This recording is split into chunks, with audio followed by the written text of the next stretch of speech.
Recording in progress.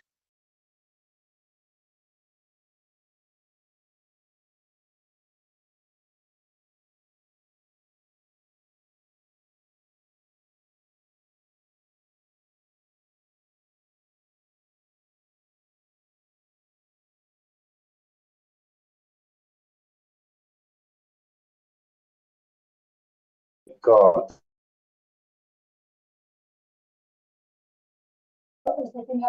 No, you'll be a fee.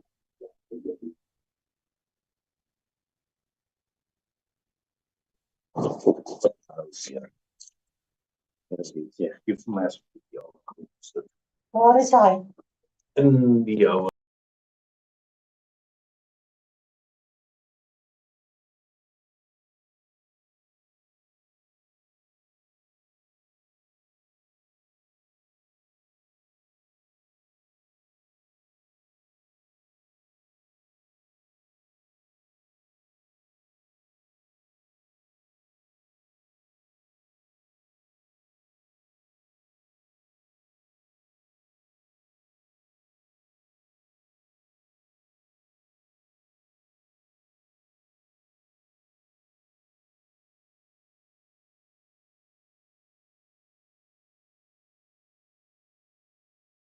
Minister in the presidency will also be joining us later. And SALGA representatives that might be in the House or on the virtual platform. I shall now proceed to the first executive statement in terms of Council Rule 234 by the Deputy Minister of Transport, as printed on the order paper, which reads as follows: Roadmap to stabilize the performance of Transnet and reform the country's logistics system to address inefficiencies and improve the ports and rail transport system. Honorable members, I now call upon the Deputy Minister, the Honorable Nkoleko Slengwa, to address us. Deputy Minister, you have 15 minutes. Thank you very much, Honorable Deputy Chairperson of the NCOP and Honorable Delegates in the House and on the platform, and Honorable colleagues who are present. Chairperson, as you've correctly pointed out, the Minister is engaged in other business out of the country, attending the Africa Civil Aviation Conference, and it is therefore a pleasure to present this statement on behalf of the Ministry. At the outset, Chairperson, the transport and logistics sector should be a catalyst for economic growth and prosperity. However, due to infrastructure, theft and vandalism compounded by the effects of the COVID-19 pandemic, the sector has not been performing optimally. Following the first Cabinet Lekgotla of the 7th administration, there was broad consensus that the apex priority for government will be inclusive and sustainable economic growth. Along with this primary objective, some of the sub-priorities informing the work of this term include prioritizing infrastructure development, continuing the reforms that have been undertaken under Operation Vulindlela, including the introduction of private sector participation in rail and port operation, increasing our country's investment in science and technology, and upscaling our capacity for innovation, returning all passenger rail corridors to service to provide a low-cost transport option for the poor, and combating infrastructure crime and vandalism, and developing a roadmap for digital transformation of the public service. In this regard, Chairperson, Transnet plays a pivotal role in South Africa's logistics sector and is a key driver of our economic growth. However, over the past decade, inefficiencies in our ports and rail systems have stifled progress, leading to higher business costs and diminished global competitiveness, coupled with high levels of debt and unsustainable finances. Transnet has been unable to expand its port and rail infrastructure to stimulate economic development and create jobs. In response to these challenges, the government has launched a series of reforms aimed at revitalizing the ports and rail systems through the Freight Logistics Roadmap. This strategic framework is designed to address key obstacles facing the freight logistics sector and guide its transformation. To align with these national efforts, Transnet has developed the Reinvent for Growth strategy, which operates on two fronts. First, it focuses on the immediate recovery of volumes, boosting performance and improving financial sustainability. Second, the strategy lays the foundation for critical reforms, including creating a regulated environment for port and rail infrastructure and fostering greater competition between operators, both public and private, in both sectors. A key aspect of this strategy, Chairperson, is the emphasis on building strategic partnerships with the private sector to attract additional skills and capital. These equity-based partnerships will enable the expansion of our port and rail networks, unlocking their potential to drive long-term economic growth. At the core of Transnet's recovery plan is a commitment to address inefficiencies in rail and port operations through a three-pronged operation or approach: tactical recovery, transformative change, and growth-focused partnerships. In the short term, the plan aims to arrest the decline in volumes and restore operational performance. As part of this plan, the corridor recovery teams have been established to enhance rail and port throughput, upgrade critical infrastructure, and strengthen security measures to combat theft and vandalism.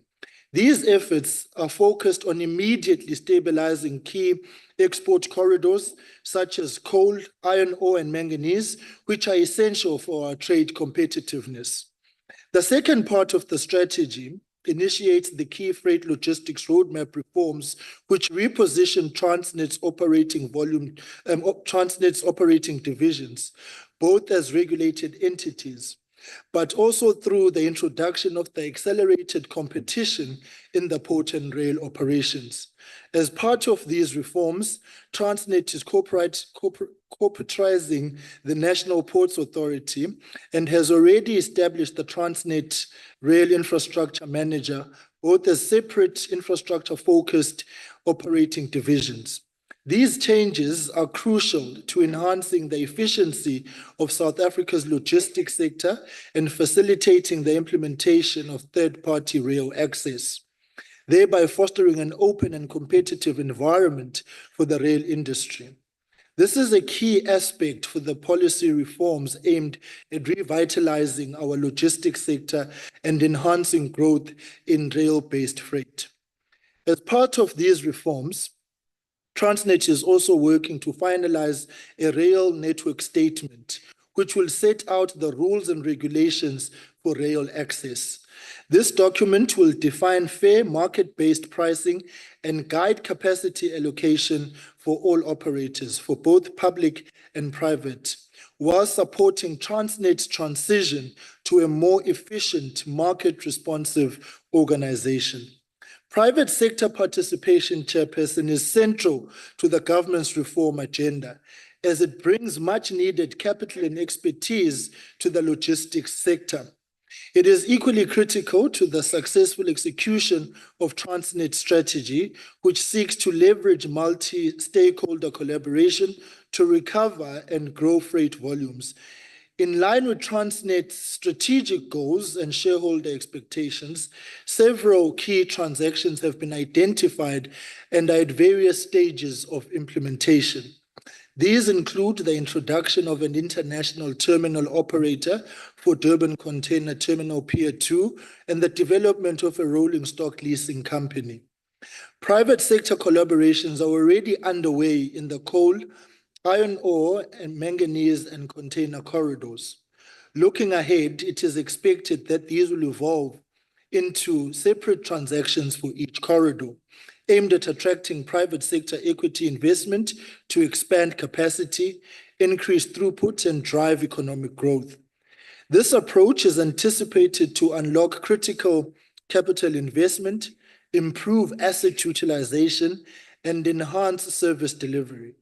Leveraging private capital and expertise is thus key to modernization and expansion as part of the reform agenda for the critical levers identified by the Freight Logistics Roadmap. The underlying goal of which is enhanced establishment of freight logistics as a tool to stimulate economic growth and enhance job creation. Honorable members, these reforms are not without challenges. They require collaboration across all levels of government, industry stakeholders, and labor to ensure a just transition that rebuilds trade competitiveness. The outcomes will be transformative, a logistics system that drives economic growth, lowers the cost of doing business, and strengthens South Africa's position as a global trade hub. Together, we are laying the foundation for a resilient and sustainable logistics sector that serves our people and our economy for generations to come. Chairperson, partnerships with the private sector and port users is an important part of the recovery of the port system. This has been taking place through the creation of war rooms for specific lines and industry forums where issues can be discussed and solved with the entity. This has allowed Transnet and the private sector to collaborate through the sharing of expertise and skills to resolve challenges such as derailments and infrastructure repairs. Further, the National Logistics Crisis Committee, coordinated by the Presidency, has been addressing our challenges in the logistics sector. A key area of focus for the National Logistics Crisis Committee includes securing strategic logistics corridors, handling commodities that are essential in the export market and economic growth, such as coal and iron ore, and addressing the backlogs and congestions at strategic border crossings, and combating congestion in key national corridors, such as the N1 and the N3, as well as interventions to combat cable theft and maintenance backlogs at Transnet. The department will rely on the white paper on the National Rail Policy approved by Cabinet in March 2022 and the Freight Logistics Roadmap approved by Cabinet in 2023. The Rail Policy makes the statement that all rail infrastructure from the top of the rail downwards will always belong to government, while everything above the rail could be utilized by the private sector and government for freight and passenger services. Therefore, Chairperson, we are hard at work and are looking forward to engaging with the honorable members of this House. I thank you. Thank you, Honorable Deputy Minister Slengwa. The country is moving, and we thank you for that and your department. Honorable colleagues, in terms of Rule 234, Sub-Rule 6, parties will now be allocated time to make a response, and each party delegate will be given 3 minutes. So I now call upon the first member to respond. That is the Honorable Mokoena. Thank you. Thank you, Chair. Honorable members, and good afternoon to the ministers and the Deputy Minister in the House. The Minister's roadmap to fix Transnet and our logistics systems sounds good, but let's be honest, it's another promise with no delivery. Transnet, our ports and railways are supposed to support our economy, but mismanagement and corruption and weak leadership has cost us a lot in this country. It's worth noting the challenging position that the Deputy Minister of Transport now finds himself in. As part of the GNU, his role is often constrained by political compromises rather than the practical leadership needed to address our transportation challenges. Let's talk about our ports. They're slow, they're expensive, they are outdated. While other countries are upgrading with modern technology, we are stuck with delays that cost us billions. Instead of being a gateway to trade, our ports have become quite a blockage. And now we hear about privatization, something that will only make things expensive for the ordinary South African. The MK party says no to this. What we need is a proper public investment in technology, better training for workers, and accountable management, not handing over our assets to profit-driven companies. Our rail system is no better. It's unreliable, it's underfunded, and it's broken. Passenger rail is worse. Communities are left stranded. And the MK party believes in keeping rail public, fighting cable theft, and railway security. Now, let me say this because I know what's going to follow is Zuma this, Zuma that. Keep it coming. But I want to remind this House about the great work that Zuma actually did in the transportation and logistics. I have time. He introduced the market demand strategy. Transnet launched the 300 billion MDS, aiming to expand and modernize the country's rail, port, and pipeline infrastructure over 7 years. Also, the Port of Ngqura development. The Port of Ngqura, a deep water port near Gqeberha, formerly Port Elizabeth, became operational in October 2009, and it was officially inaugurated by the Super President Zuma in 2012. The port was designed to handle increased cargo volumes and alleviate congestion. We also have the public-private partnerships, which he introduced in 2015. The administration prompted PPSs to develop port infrastructure. By 2015, Transnet's National Ports Authority had committed 7 billion to new port facilities. So he was hard at work. The MK's party vision is very clear. Keep Transnet public with strong leadership, stop corruption with independent oversight, invest in modern infrastructure, train workers to make the system stronger. And finally, we cordially invite all of you as citizens of South Africa to celebrate with us our first year anniversary of Umkhonto weSizwe under the theme Reclaiming the People's Will on the 15th of December in Moses Mabhida, Durban. It will be a momentous occasion to reflect on our journey, honor our resilience, and unite as a nation under a shared vision for justice and prosperity. I thank you. Thank you very much, Honorable Mokoena. Although we don't allow free advertising here, but we'll indulge you this one time.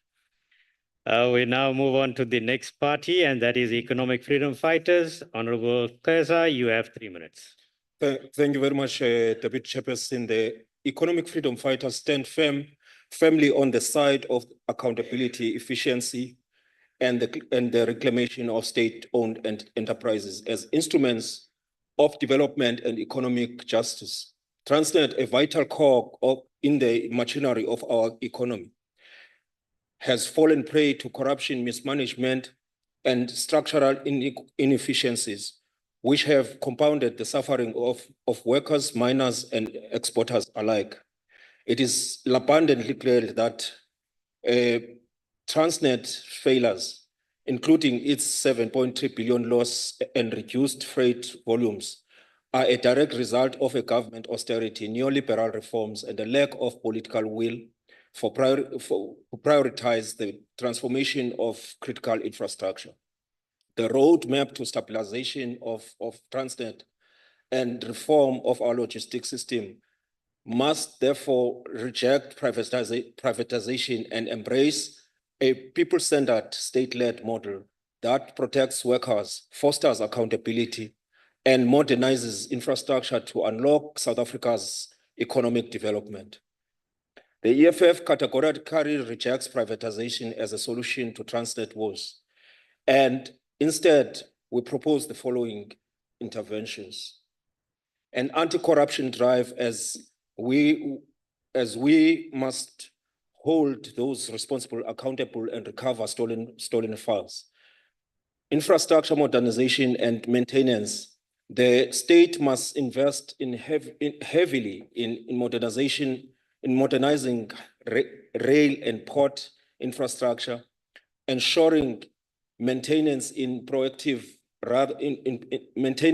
proactive rather than reactive, empowering workers, fair wages, safe working conditions, and opportunities for advancement.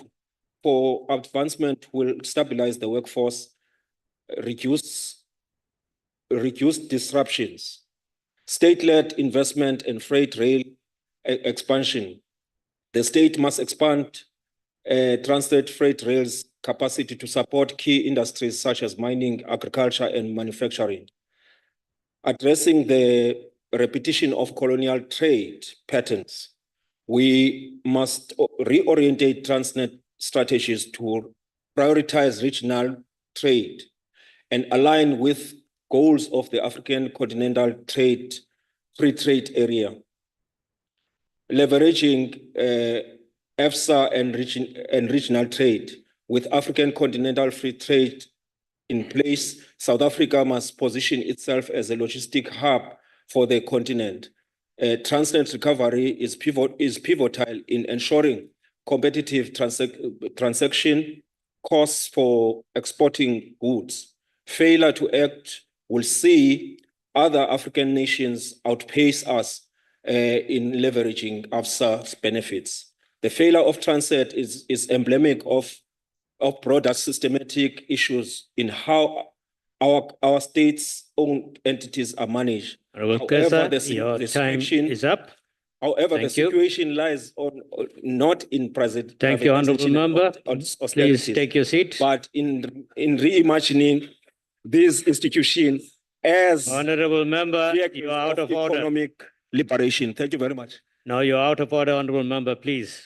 In future, when your time is up, you must take your seat. All right, now we move on to the next Honorable Member, and that's the Honorable Monini, who is the Chairperson of the Portfolio Committee on Community Safety, Security and Liaison from Mpumalanga. I believe the Honorable Member is on the virtual platform. Thank you, Honorable Chairperson. Let me take this opportunity to greet yourself, Honorable Deputy Chairperson Les Robler, esteemed members of the National Council of Provinces, ministers and deputy ministers, all permanent and special delegates, distinguished guests, on behalf of Mpumalanga Province, you are greeted. Honorable Chair and members of the National Council of Provinces, I greet you all. As a point of departure, the performance of Transnet is one of the significant economic cornerstone of our country. It has the potential of creating jobs and equally contributing to the economic growth. It is of paramount importance to take into cognizance that the logistics and transportation system sustainability and optimal performance is inextricably linked to socio-economic development. It is necessary for certain economic conditions. It increases productivity, and it also allows goods to travel easier. Honorable Chairperson, Transnet is the largest and most crucial part of freight logistics chain that delivers goods to each and every South African. There are a variety of reasons on the role and significance of logistic plays in South Africa economy. It facilitates trade, and South Africa's economy heavily relies on imports and exports. Therefore, efficient logistics ensure the smooth movement of goods in and out of the country by contributing to international trade. It also facilitates and contributes to job creation by providing employment opportunities for a significant portion of the population. Honorable Chairperson, the roadmap to stabilize the performance of Transnet need to be coupled with infrastructure development. Stabilizing and investment in logistics infrastructure, such as ports, roads, and railways, not only support the logistics industry, but also benefits other sectors of the economy. Effective logistic management can lead to cost savings for businesses, making products more competitive in the market and ultimately benefiting the economy. Honorable Chair, such an intervention and roadmap by the Department of Transport need to also consider regional integration. In essence, South Africa's strategic location make it a hub for regional trade, and therefore efficient logistics systems support regional integration and economic cooperation with neighboring countries. A well-functioning logistics sector is essential for the overall economic growth of the country, as it ensures the smooth flow of goods and services within the domestic market and across the borders. As ANC, thank you, Honorable Member. Your time has expired. Thank you for your input. Thank you, Chair. We now move on to the next party to make submission, and that is the Honorable Farmer from the Patriotic Alliance. Honorable Farmer, you have 3 minutes.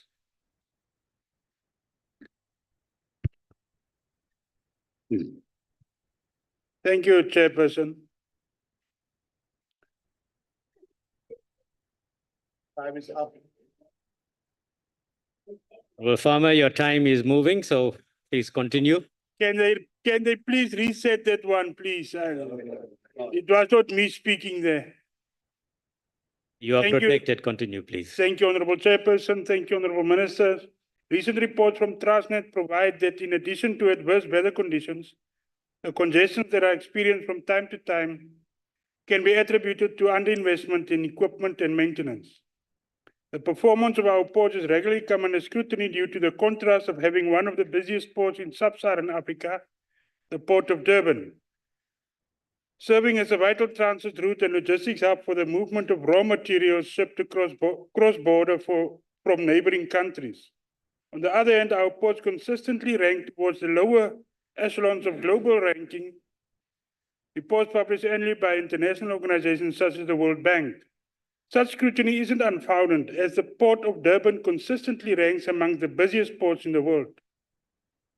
Despite maintaining a place amongst the world's busiest ports, the 2022 revision of the Container Port Performance Index by the World Bank ranks the Port of Durban 341st out of 348 ports overall, with the Port of Cape Town following closely behind, ranked 344th.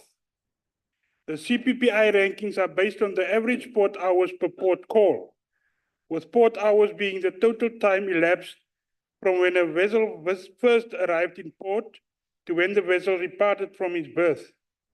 The delays experienced at the port have a direct impact on the operating cost of shipping lines, and the broader port sector can no longer remain ignorant of the current challenges. This is underscored by the recent imposition of port congestion surcharges by major shipping lines. While the efficiencies of South Africa's port terminals have led to the increasing diversion of cargo to neighboring competitors, such as the ports of Maputo, Walvis Bay, and Luanda, subsequently threatening South Africa's long-term trade competitiveness, according to the South African Association of Freight Forwarders, SAAF, the fact that our ports continue to handle more vessels means that any comparison currently is a futile exercise. Notwithstanding the interchangeability of the different transport modalities, from a South African context, SAAF notes that there currently exists a misalignment between designed capacity and demonstrated capacity. In particular, the declining performance of the South African freight rail network represents the greatest challenge. The lack of sufficient and functional rail infrastructure has created a significant disparity, particularly in the movement of bulk commodities, such as coal and iron ore. This has led to the distorted overuse of road transport and at times expensive air freight options to compensate for the deficiencies in our rail network. Thank you, Chair. Thank you, Honorable Farmer. That was well timed. We now move on to the next party, and that is the Freedom Front Plus. Honorable Breed, you have 3 minutes. Thank you, Deputy Chairperson. Hierdie departement en entiteite soos Transnet raak elkeen van ons se daaglikse lewens op een of ander manier. Ons ekonomie hang daarvan af, want of dit die vervoer van produkte in die binneland of in- en uitvoere is, alles word daardeur geraak.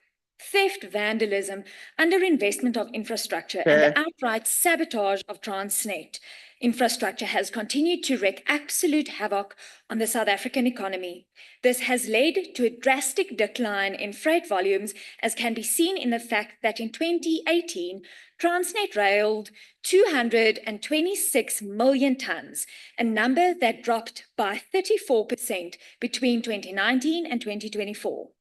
According to an article released by Business Tech in 2022, the sabotage of the railway infrastructure alone cost South African taxpayers 55 million rand per day in coal line revenue, which had led to the broader economic impact of economic losses accumulating to 1 billion rand per day. If you had to work that out for over a year, we would be facing losses of almost 365 billion rand. Imagine how much we could have done with that. Wanneer daar na ons hawens gekyk word, lyk die prentjie egter nie veel beter nie. Volgens Kramer Media in 'n verslag in April van die jaar, het Suid-Afrikaanse paaie, spoorweë en hawens 'n nuwe laagtepunt bereik. Agbare Farmer het nou net genoem dat volgens die Container Port Performance Index lê Durban hawe 341ste. Dis belangrik om te let dat hy eens op 'n tyd 63ste in die wêreld gerangeer het. Maar Kaapstad hawe is nog laer gerangeer en sit in die 344ste plek. Wanneer in ag geneem word dat ons hawens en spoorweë in so haglike toestand is, verstaan mens dat al hoe meer gesteun word op padvervoer, alhoewel ons paaie self nie in 'n beter toestand is nie. Die knock-on effek is wel dat die groter steun op padvervoer produkte, veral voedsel se koste verhoog. Dit het weer 'n negatiewe impak op gebruikersbesteding en dan natuurlik die ekonomie. Graan SA se Prof Havenga meen dat 85 miljoen ton se landboukommoditeite te vervoer, sowat 81 miljoen rand per jaar beloop. Die logistieke koste as 'n persentasie van BBP vir landbou is 51%. Dink maar self watter impak dit op voedselpryse sal hê. Al hoe meer huishoudings in Suid-Afrika sukkel om te oorleef as gevolg van hierdie uitdagings en die impak wat dit op basiese lewenskoste het. For the sake of the economy, we will need to address the inefficiency and improve the ports and railway transportation network. I thank you. Thank you very much, Honorable Breert. We now move on to the Democratic Alliance. Honorable Badenhorst, you have 3 minutes. Honourable Chair, the Democratic Alliance believes that an efficient integrated logistics system is vital for economic growth and social well-being. But in order to repair what has been broken over the past 30 years, we need to address the inefficiencies in ports and rail transport, which are critical components of South Africa's infrastructure. Make no mistake, Transnet's inefficiencies over the past few decades, due to mostly poor political leadership, have caused major disruptions in trade in South Africa along with economic stagnation. The Democratic Alliance, as one of the GNU partners with a credible record of economic growth policies, as is seen in the Western Cape, will continue to advocate for the decentralization and private sector participation. We will continue encouraging private investments and operational partnerships in managing railways and ports, and by doing so, foster innovation and efficiency. We will continue to insist on the implementation of strict accountability measures to prevent corruption and maladministration, drawing from successful DA-led initiatives in governments. South Africa's rail network has immense potential, but has been crippled by poor management. This is why the DA proposes infrastructure upgrades, prioritizing the maintenance and modernization of rail infrastructure, including signaling systems and locomotive repair, freight prioritization, shifting bulk goods like minerals and agricultural products back to rail to reduce road damage and to lower transport costs, integrated passenger services, collaborating with entities like PRASA to improve commuter rail services, ensuring safety, reliability, and affordability. Our ports are gateways to global trade, Deputy Minister, but remain bottlenecked.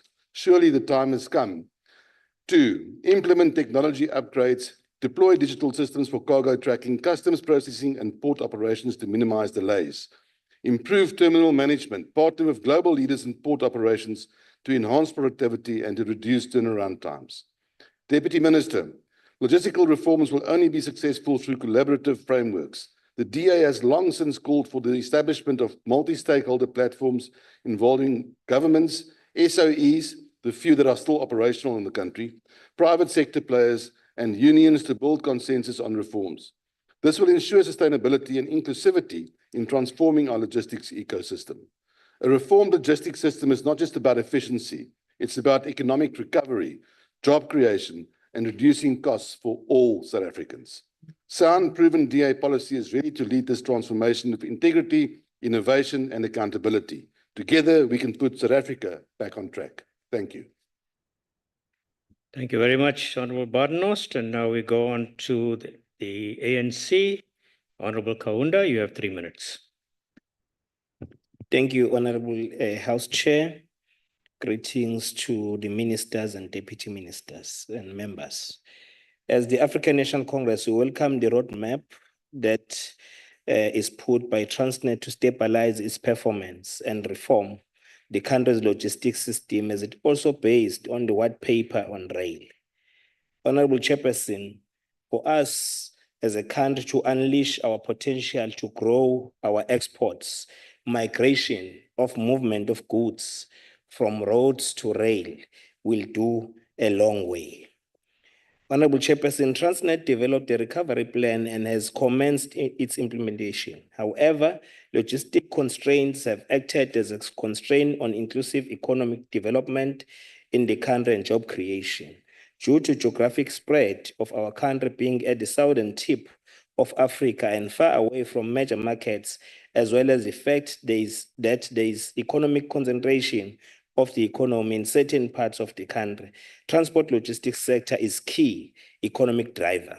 The vast geography of the country means that efficient logistics is critical for the movement of goods, freight, service, as well as people's movement. This is critical given the country's dependence on commodity exports in terms of mining and agriculture, as well as automotive industry.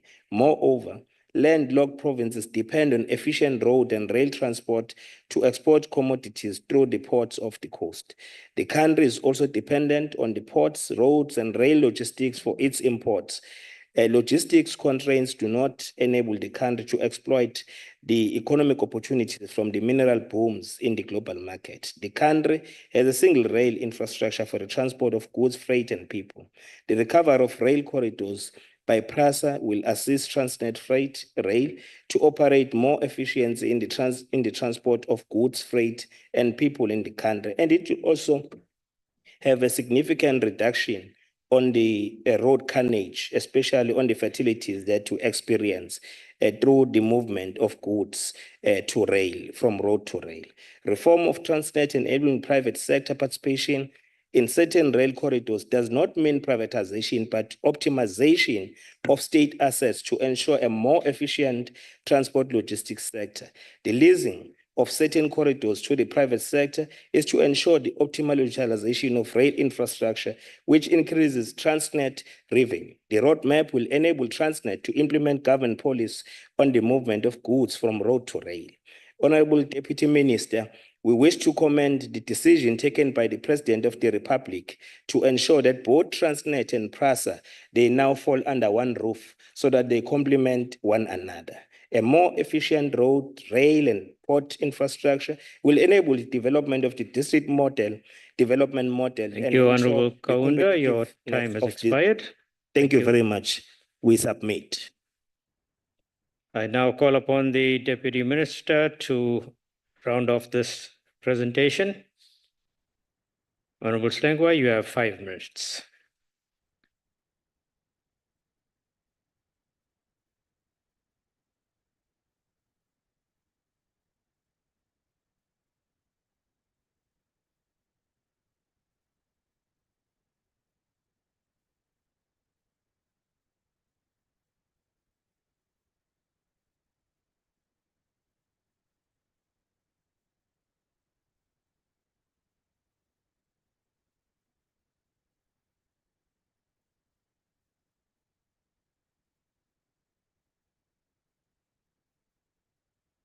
They have allowed you that time.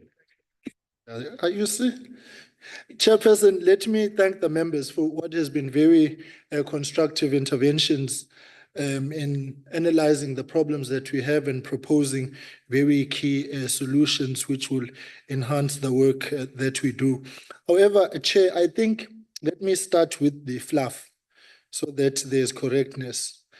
There's a fundamental difference between privatization and private sector participation. It's basic economics 101. And therefore, this ideological hard-headedness, which is bordered really on not reading, is a problem because then you will misdiagnose your solutions. What we are calling for is the leveraging of infrastructure, resources, knowledge, skills, and expertise to come from the private sector without the public sector foregoing ownership. And I made that abundantly clear in the statement that I made. So I'd urge members to take a step back, breathe, and read correctly so that you can then propose the correct interventions. This scarecrow mentality around privatization, which is not a bad thing, but in the circumstances in which we're speaking about, we are retaining the ownership of the state's resources. Secondly, on privatization, at the very least, we are transparent about our private sector participation. We come from an era of corrupt Gupta privatization, which sought to erode the country and embedded it in state capture.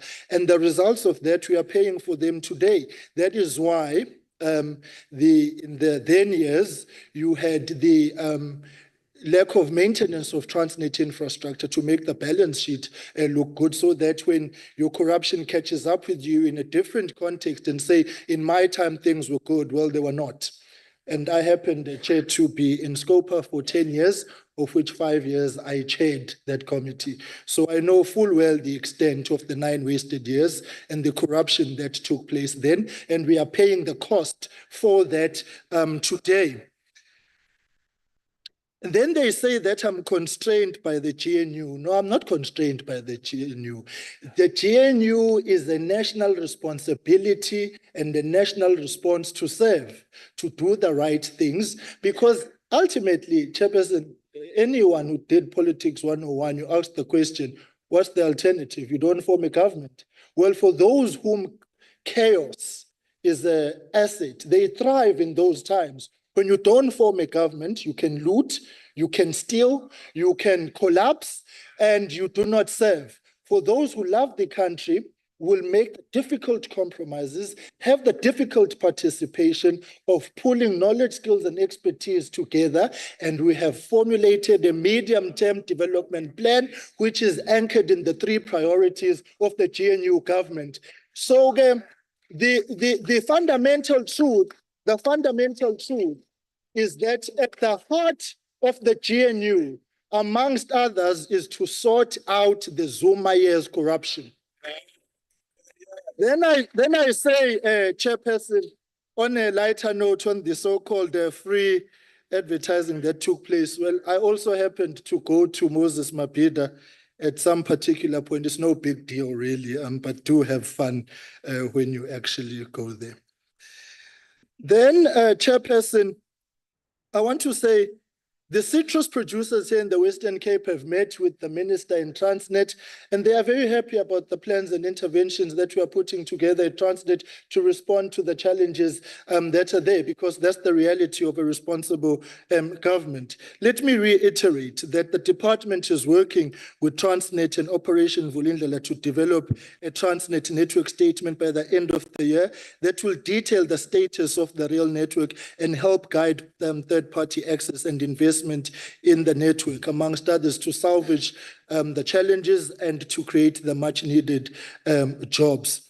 Further, Chairperson, I want to say that Transnet's recovery plan emphasizes private sector participation to secure capital and expertise for capacity expansion and improvement, although many of these initiatives are long-term with significant impacts expected over the next 3 to 5 years. Important milestones have already been achieved. Additionally, there is a concerted effort to fast-track the several PSP initiatives within the next 18 months.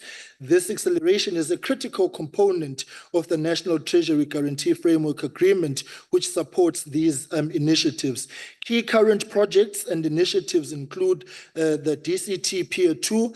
The award resulting from the tender process has been delayed due to legal review of the transaction, and therefore both Transnet and government remain committed to moving with this transaction forward. The LNG gas terminal issued a request for proposals under Section 56, and the project was awarded to the Transnet Pipeline Consortium under a finance, build, operate, and transfer concession for 25 years. Richards Bay, Transnet has engaged with the private sector through a structured Section 56 process to expand the Richards Bay container terminal. The TNPA Renewable Energy Projects has been launched to address energy reliability and to reduce the environmental footprint of South Africa's 8 national ports. The program will install some 64 megawatts of renewable energy by November 2029. Key to this is the 20 megawatts plant at Richards Bay, 7 megawatts at Mocha, 3 megawatts at East London. Further, on the key question of accountability that the Honorable Keza so eloquently spoke about, maybe he should start off by seeking that accountability from the Progressive Caucus, because it's seemingly unprogressive and there is a looting of one member from the other to the other. But on a grander scale, Chairperson, is to say that the minister, as a shareholder representative, is committed to drive policy reforms, secure funding for infrastructure, enable third-party rail access, and ensure Transnet leadership accountability. This approach supports Transnet's recovery and fosters competition to achieve the 250 million ton freight target by 2030. Amongst others, as part of the National Transportation and Logistics Policy, such as the National Rail Policy and Freight Logistics System Roadmap, supporting the alignment of government policies with the long-term goals and Transnet's turnaround, emphasizing infrastructure and modernization and efficiency gains, accelerating rail reform, supporting third-party access. We'll be prioritizing critical rail corridors, fast-tracking maintenance backlogs, and fleet and equipment upgrades. Chairperson, with Transnet, we are hard at work. We recognize the difficulties of the past. We will spend less time lamenting, and we'll put shoulder to the wheel. And Transnet will turn the corner. Transnet is turning the corner. What we do need is to ensure that we press the reset button on the wrongs of the past and borrow from that experience so that we never again repeat those mistakes which brought us here, whether it's Transnet, Eskom, PRASA, and all the other SOEs, which became a very conducive looting ground for some elements who today masquerade as messiahs of this country. Imagine, just imagine, the one who did wrong prophesying that they can fix it. It is the oddest logic of all time. And I want to say to South Africans, don't trust the ones who put you in this mess to be the ones to take you out. It would be tantamount to trusting the apartheid regime to liberating our people. Therefore, Chairperson, in conclusion, let me take this opportunity now to ask the honorable members that as we approach the festive season to give us the full support in ensuring that our roads remain safe. Part of the road to rail agenda is a safety measure so that we can push back on the frontiers of road deaths and fatalities. During the festive season, we lose some 1,200 lives, and we must work together to make sure that people don't drink and drive, they don't drink and walk, that we ensure accountability. We have presented a comprehensive festive season plan.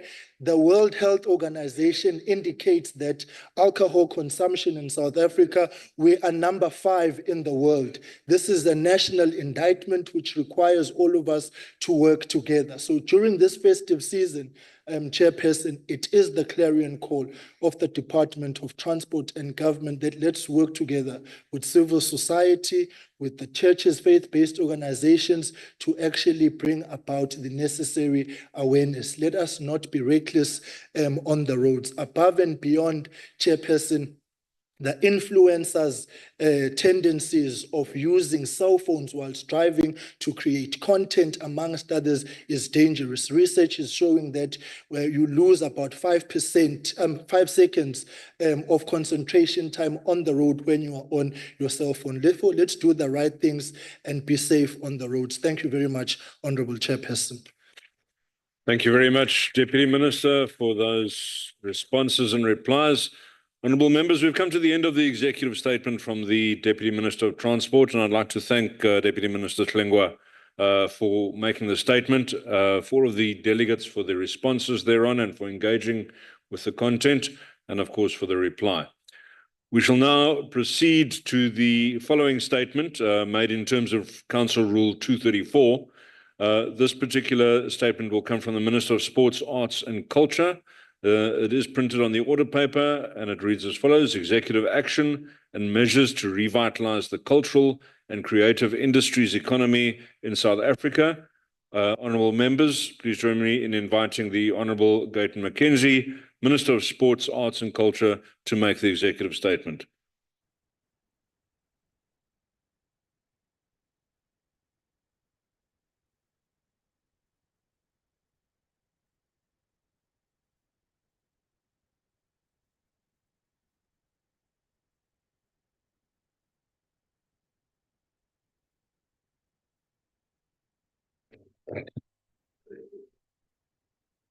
Honorable House Chair of Committees, Honorable Ryder, Ministers, of the Government of National Unity, present today, and Deputy Ministers, honorable members of this august House, I greet you all.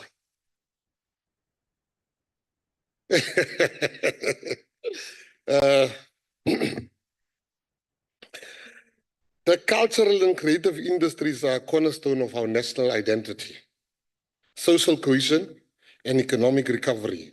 The sector defines our nation's soul and heartbeat while contributing significantly to employment, innovation, and the economy.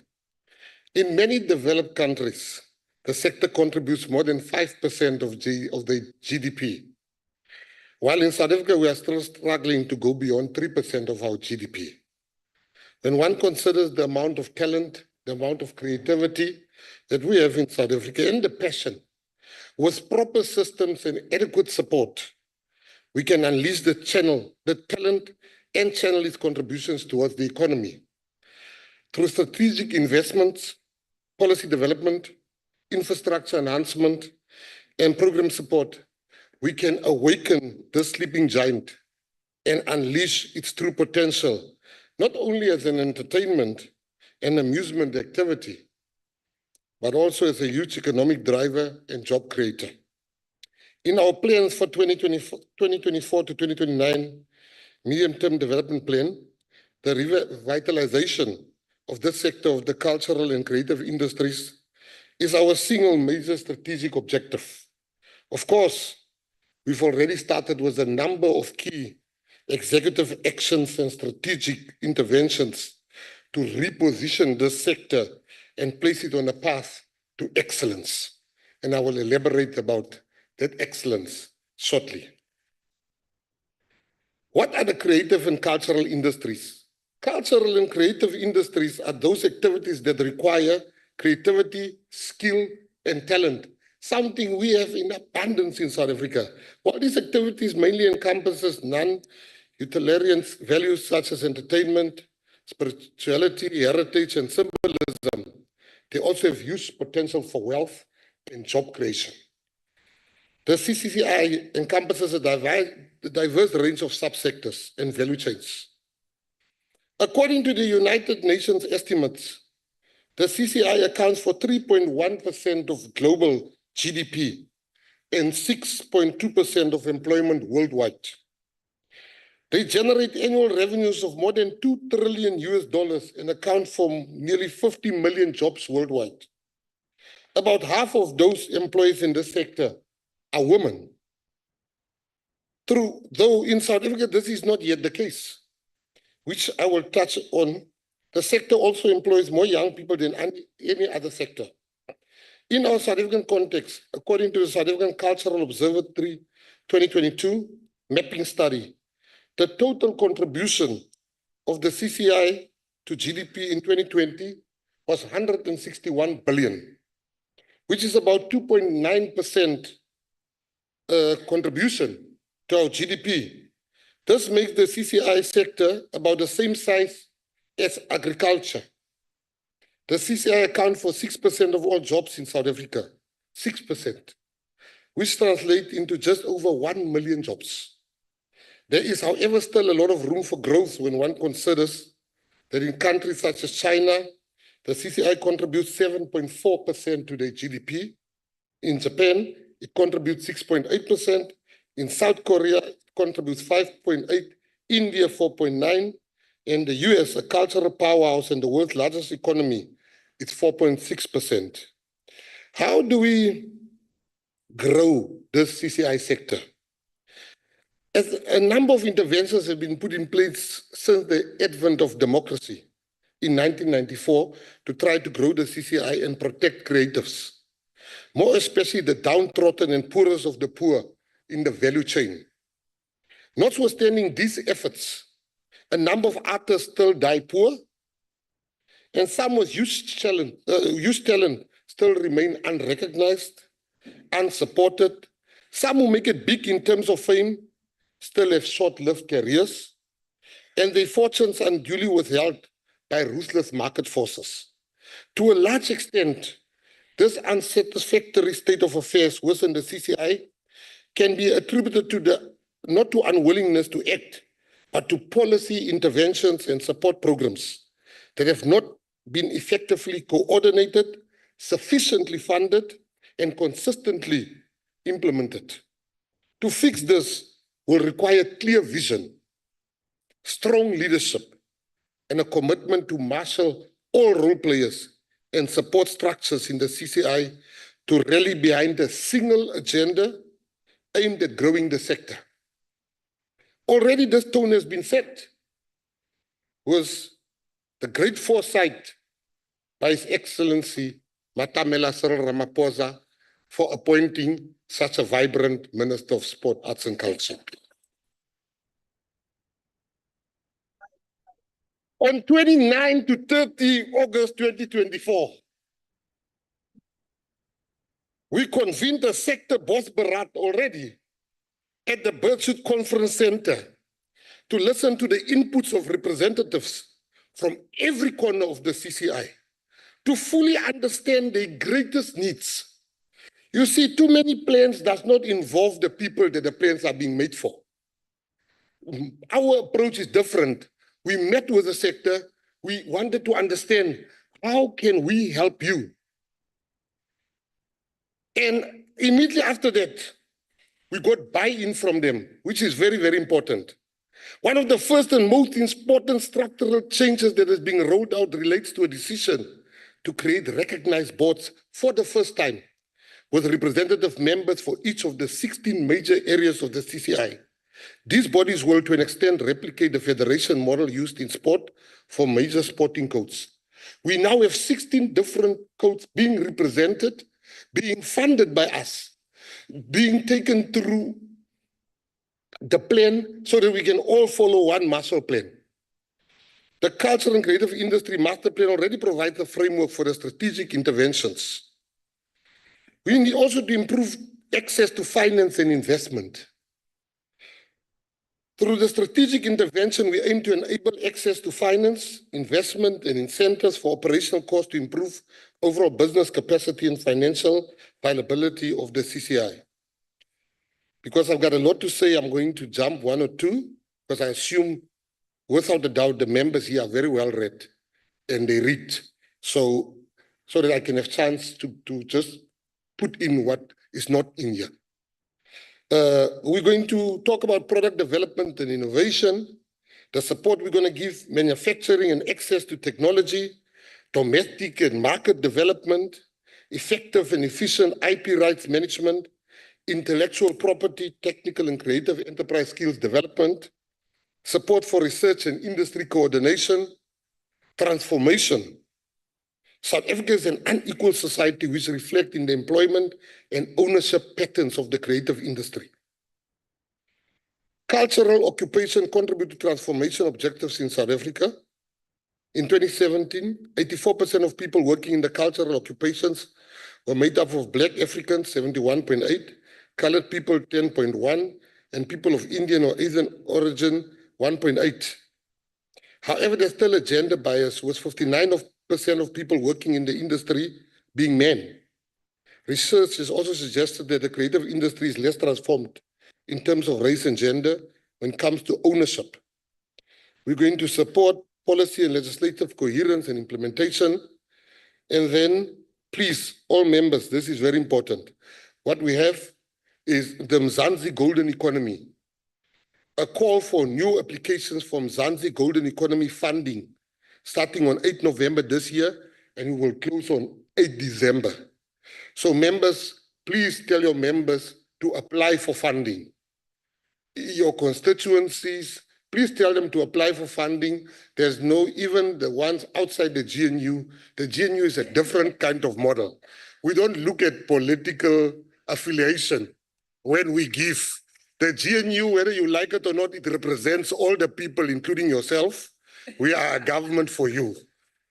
My conclusion, and on a very serious note, I can't come here and lie to members or come here because I want to sound all know it all and come here and paint a very good picture. The picture is not good.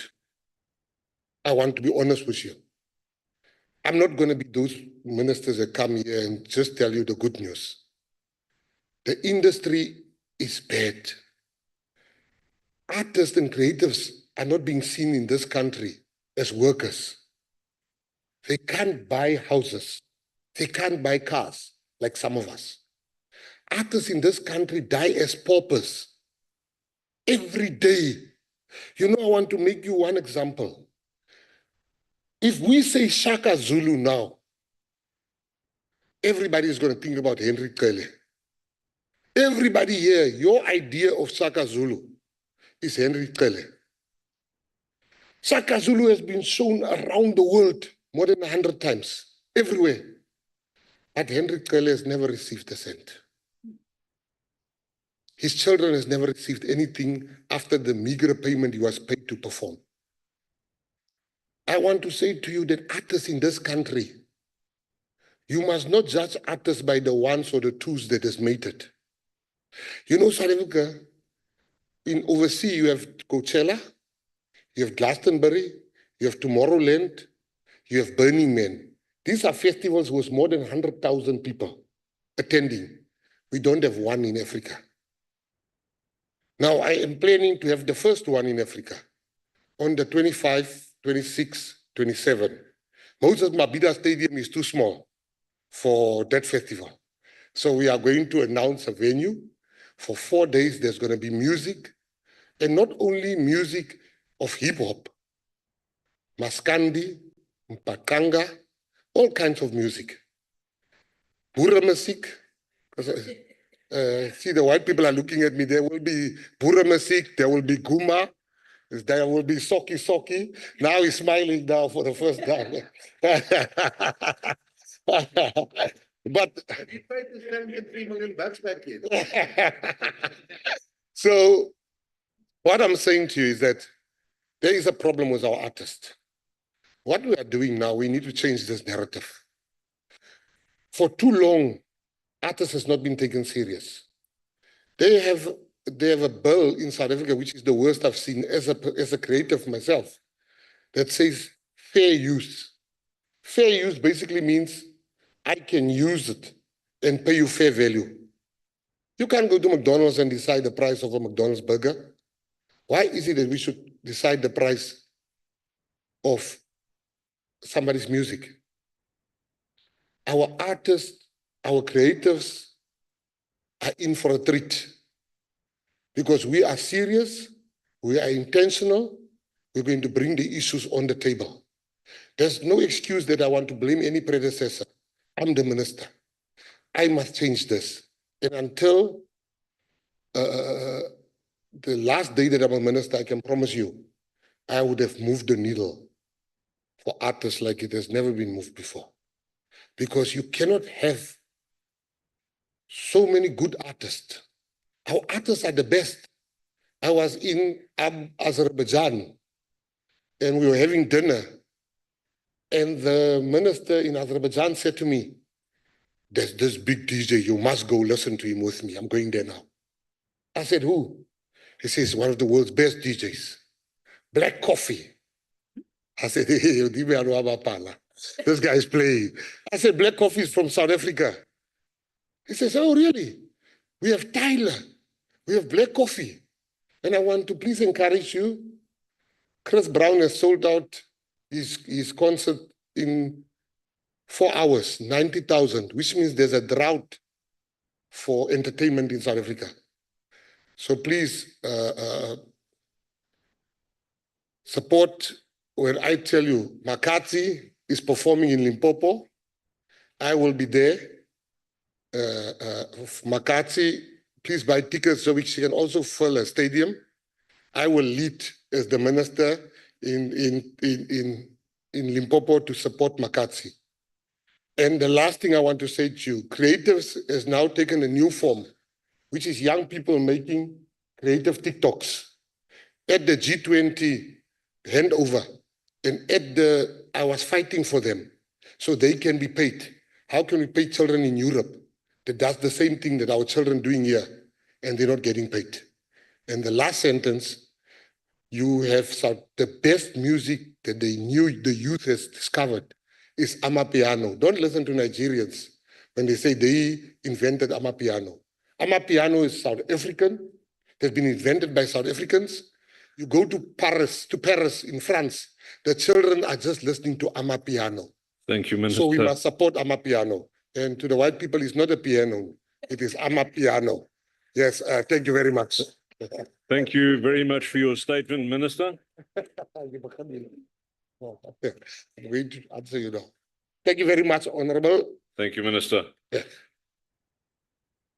Honourable members, now the opportunity moves to members to make their deliberations on the statement. Minister, if you can have your seats again, you can resume your chair. All right.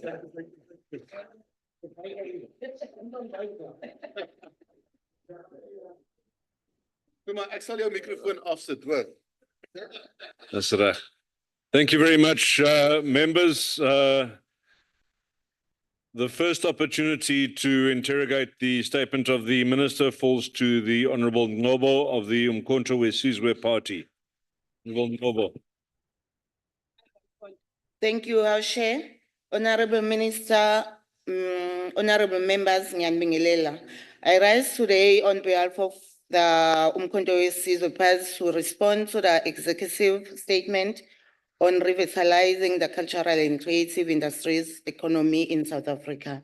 Firstly, I would like to acknowledge the significant contribution that the cultural and creative industries make to our economy. According to the South African Cultural Observatory, the sector contributed 161 billion to our GDP in 2020, which represents approximately 3% of our total economic outputs.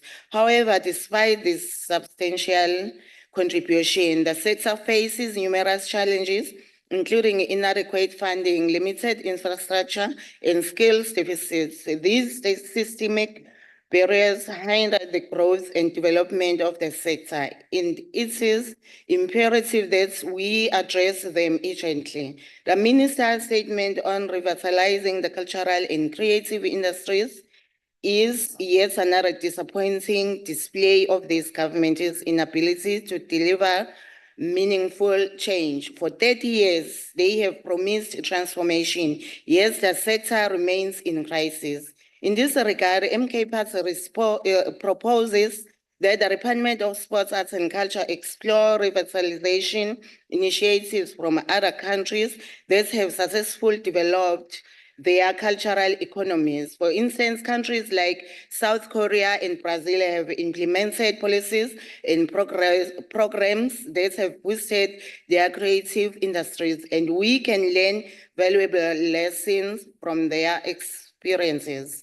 The Minister admits that poor policy coordination, underfunding, and inconsistent implementation have crippled the sector. These are not new problems. They are the result of decades of incompetence and neglect. How can we trust this government to fix what it has repeatedly broken? Artists are dying in poverty. Transformation in this sector is a myth. The Minister's proposed framework for transformation is yet another empty promise. Where are the results? Where is the change? Let's talk about funding. The budget allocated to this vital sector is disgraceful low. If this government truly believes that CCIs are cornerstone of our economy, why are they investing in them? Words without funding are meaningless. South Africans are tired of excuses. They are tired of hearing about plans that never materialize. This government has failed to deliver and cannot be trusted to lead this sector into the future. We, as the official Honourable member, your time has expired. You.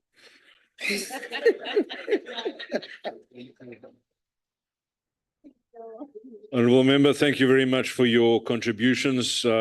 Ladies and gentlemen, I do want to just point you to Rule 234(6), which specifically states that comments referred to in sub-Rule 5 shall not exceed 3 minutes per province or where applicable per party. Please stick to the time limits. and prepare your speeches accordingly. Let's move on, honourable members, and the opportunity for comment now passes to the Honourable Aris from the Economic Freedom Fighters. Honourable Aris. Thank you very much, Chairperson. Goedemiddag, achtbare voorzitter. Voorzitter, daar is geen twyfel nie dat Suid-Afrika se kulturele en kreatiewe industrie een van die mees diverse ter wêreld is en dit toon groot potensiaal om by te dra tot die ekonomie en potensiaal om werkloosheid en armoede aan te spreek. Die uitdaging wat in sport, kuns en kultuur in hierdie land in die gesig gestaar word, is egter 'n leierskap een. Want tot op hede het die regering van nasionale eenheid nie 'n enkele oorspronklike idee van wat presies gedoen moet word om die rol van die kunste in hierdie land en hulle ook geen planne vir die ontwikkeling van sport in die land het nie. Daar bestaan dus 'n behoefte om die rol wat hierdie departement speel te heroorweeg, aangesien dit tans nie enige van die kiesafdelings bedien wat ten doel stel om bedien te word nie. Ons moet geleenthede skep vir werklose kunstenaars. Dit is nodig om plaaslike kunstenaars te gebruik om openbare geboue en publieke ruimtes soos skole en hospitale te verf en te verfraai, aangesien dit ook algemeen bekend is dat hierdie departement deurgangs nie daarin geslaag het om kunstenaars voldoende te ondersteun nie. Daar moet 'n sentrale databasis registrasie wees waar kunstenaars hulle werke kan plaas sodat hulle musiek en kunswerke aangekoop kan word. 'n Statutêre liggaam moet geskep word om die kuns- en kultuurbedryf te reguleer en te professionaliseer. As die ekonomiese vryheidsvegters bepleit ons dat die uitsaaier onmiddellik kunstenaars se tantieme bydra of beter bekend as royalties te betaal. Maandelikse feeste moet deur die plaaslike regering gereël word wat plaaslike kunstenaars sal toelaat om hulle vaardighede tentoon te stel. Dit is tyd dat die departement van ons kunstenaars opreg ondersteun en die waardigheid van hulle bydra tot ons nasionale erfenis erken en respekteer. Dankie, voorsitter. Baie dankie vir die kommentaar, agbare Aris.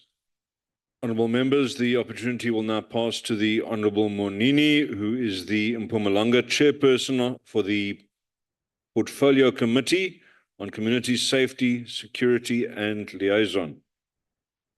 Honourable Monini.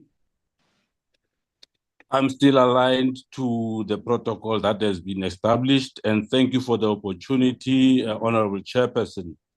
It gives me immense pride to stand before this August House to make some reflections on behalf of the people of Mpumalanga on this critical executive member statement of sports, arts and culture. We are, as the ANC in Mpumalanga, proud of the work we have achieved over the past 30 years and are confident of the road ahead after we have once again created a truly united and working government under the GNU. The very fact that this minister is working excellently, making strides within the GNU is a true testament that the ANC is a parliament of the people. This department is given the responsibility to deal with issues which constitute the cornerstone of national cohesion and unity of our communities through culture, sports, and recreation. These are issues without which our communities can perish. Our very identity and uniqueness as a South African united in diversity is drawn from the work of this department as expressed in this member statement. There is no doubt that the national building, social cohesion and cultural diversity constitute an embodiment of whom we are, what our aspirations are, where we come from, and consequently our future.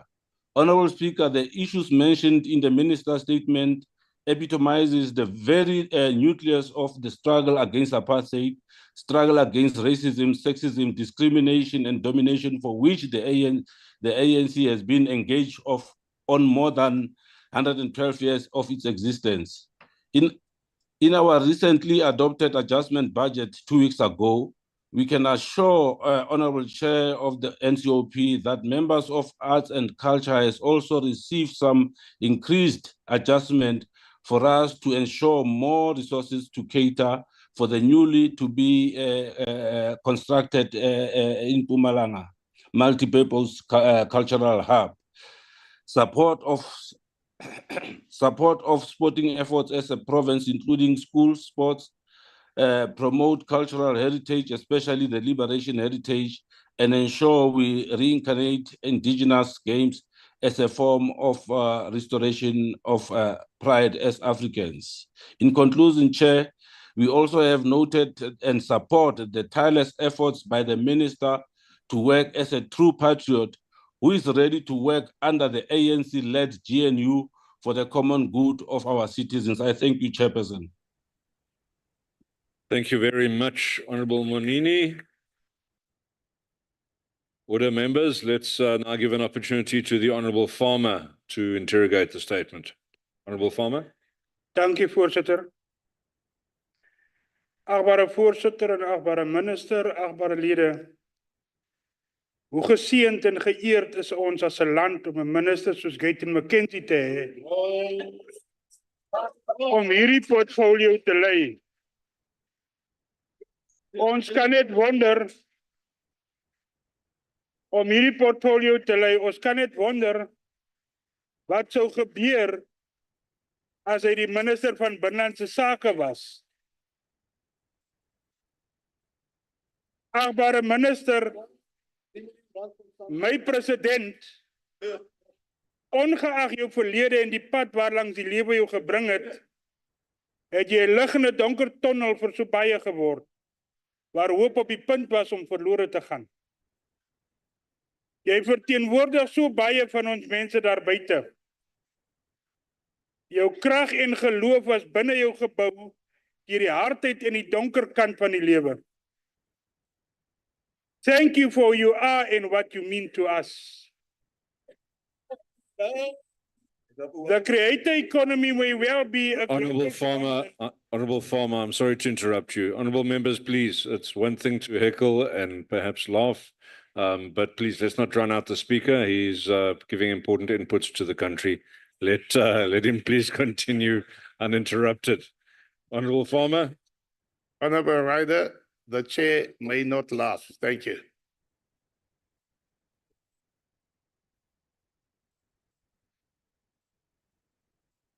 I'm only human, Honorable Ginnik. Let's continue, please, As jy hier staan, moet jy jou brood verdien. The creator economy may well be a global phenomenon, but Africa is positioned to profit the most from it compared to other continents. This sentiment is informed by a confluence of factors that are shaping the future of Africa's labor markets. One such factor is the fact that African demographics are predominantly made up of young people. Statistics show that in over 40 African countries, more than 50% of the population is under 20.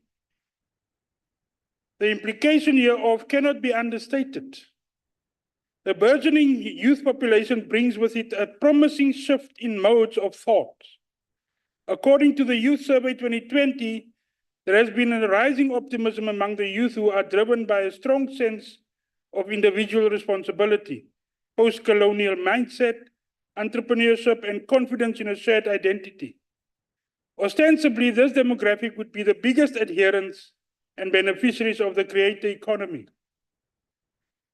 Clearly, commodity-driven growth models are currently not very reliable for our post-COVID economy recovery. We need to pivot towards an information-based economy while working to resuscitate dying streams on the side. An accelerated digital transition will allow the continent to make the most of undervalued and underutilized wealth creation, avenues such as the creator economy. This would be the pragmatic play to make given our circumstances. Thank you, Chair. Thank you very much, Honorable Farmer. Once again, spot on the timing. Thank you for that. Honorable members, let's now hear from Honorable Breed on behalf of the Freedom Front Plus. Honorable Breed. Thank you, House Chair. South Africa arguably has some of the best musicians, actors, and artists in the world. And as the Minister indicated, the industry contributed around 161 billion rand to the South Africa's GDP. This makes the sector comparable to that of agriculture. But the industry faces many challenges, from funding to resources, and more disturbingly, financial woes. The sheer volume of fraud, corruption, and mismanagement of funds at so many federations, organizations, and institutions whose purpose for existence is to help develop the cultural and creative industries and its future and current contributors is shocking. In 2018, Compare Forensics released a report on an investigation done on the National Film and Video Foundation, stating that there were serious concerns regarding lavish and unnecessary spending, and even a hit list to silence any whistleblowers. Just recently, it was reported by IOL and several other media outlets that the acting CEO of the NFVF was placed on administrative leave on July 30th due to numerous undisclosed allegations. Along with her leave, the NAVF Council was also dissolved.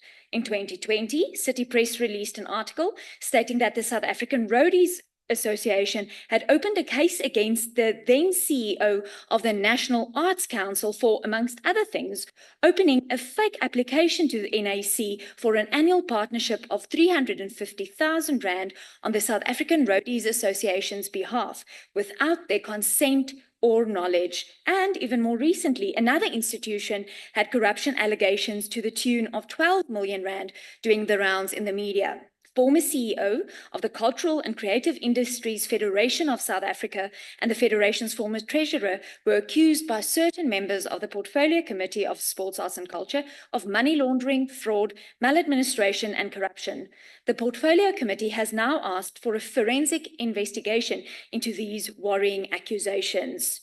Add to this, weak enforcement of intellectual property laws, a lack of resources and opportunities for especially artists in rural areas, and the financial underinvestment in the industry, you have a number of issues that hamper the possibility of growth and even revitalization. But in my opinion, the most important burden that we need to overcome is the mountain of corruption, mismanagement of funds, and lack of resources that exists within the industry's institutions. Many deserving artists are not getting the aid they need to become successful, not because there isn't enough funding, but rather because there isn't enough accountability measures and proper monitoring of these abuses of these institutions. I thank you.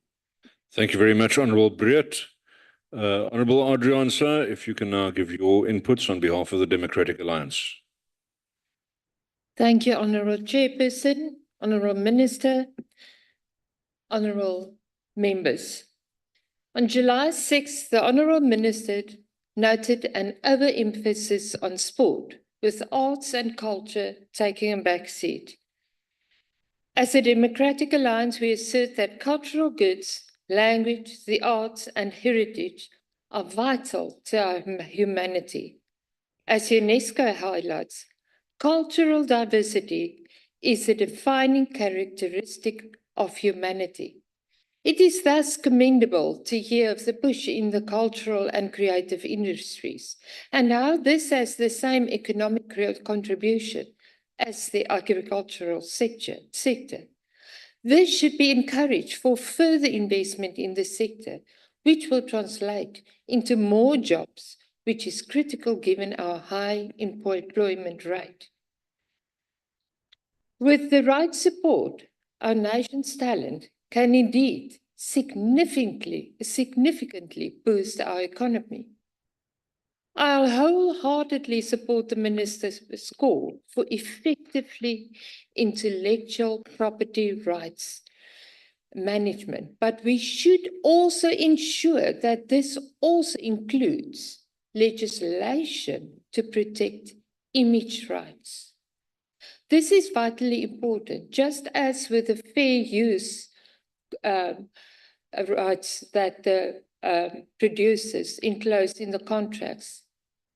There's now right that the actors sign away in perpetuity the right to the images with no further monetary reimbursement for that. By recognizing image rights and protecting image rights, we can shield individuals, politicians as well, from unauthorized and malicious manipulations, whether in politics, entertainment, or any sphere of public life. Our policy and priorities also includes celebrating all languages and cultures, upholding cultural participation rights, creating platforms for artistic expression, encourage private sector investment, protecting heritage inclusively. Freedom is the key to diversity. Let's make arts and culture central to our national identity, embracing our diversity for a brighter future. Thank you. Thank you very much indeed, Honourable Adriansa. We now move across to the Honourable Feni, who will give comment from the African National Congress. Honourable Feni. Thank you, Honourable Chairperson. Let me take this opportunity to greet Honourable Ministers, Deputy Ministers, and also those who joined us on virtual. The revitalization of South African cultural and creative industries is of utmost importance for promoting economic growth, creating jobs, and enhancing social cohesion. The African National Congress at both provincial and regional levels recognizes the critical need for strategic interventions to effective support and develop the sector. The Cultural and Creative Industries Master Plan functions as a comprehensive framework designed to enhance cultural and creative sector. This framework focuses on 5 key pillars. Number 1, supply side interventions, production infrastructure, market efficiencies, demand infrastructure, and demand side intervention. The primary objective of this plan is to cultivate an environment that fosters cultural entrepreneurship and innovation, thereby promoting economic security and social protection within the sector. One notable example of the implementation of this framework is the Mzansi Golden Economic Initiative, which illustrates the potential of government program to stimulate local creative sectors. Though funding of various projects, the Mzansi Golden Economic Initiative has effectively supported artists and cultural entrepreneurs, enabling them to flourish while making significant contribution to local economies. Maxhosa by Laduma Ngokolo is a dazzling beacon of cultural entrepreneurship that beautifully marries tradition and modernity. This fashion brand showcases intricate and vibrant Xhosa designs, honoring the rich heritage of South Africa, while infusing it with contemporary flair. Beyond its stunning apparel, Maxhosa create meaningful employment for over 50 skills artisans and craftsmen, empowering them to thrive within their communities. It is assisting you, Honourable Minister, in terms of what we are raising. Mr. Ngokolo's inspiring journey exemplifies how embracing and promoting cultural identity can lead to transformative opportunities, elevating not only individual life, but also spreading the beauty of South African heritage to a global audience. Is the brand that esizihlangayo, Minister. I think now apomba khona uyayithetha loo nto. We can also draw example from the Thomas Gala, which is in Limpopo. The gala aims to integrate rural artists into the broader South African art scenes. Through initiatives like Collabo Raps, it provides sustainable employment for creatives in pottery, beadwork, and other crafts. Thank you, Honourable Feni. Unfortunately, your time has expired. Yes, as I'm landing, Honourable Minister, you have arrived. We are searching for governance. We buy a party. Thank you very much. Thank you, Honourable Feni. Honourable members, it is now the opportunity for the Minister to respond. So, Honourable Mr. Mackenzie, if you can find your way back to the podium, please, and you have 5 minutes to respond to the ideas and inputs. Thank you, sir.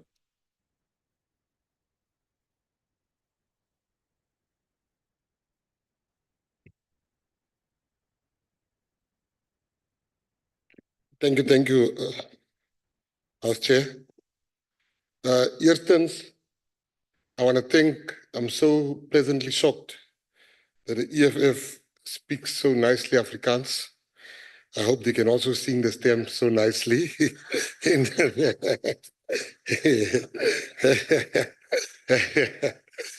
Thank you. But I would like to say the very great inputs from the EFF. That's exactly what we want to do as a government of national unity. And, you know, we, as a government of national unity, we do take inputs from the government in waiting forever. So,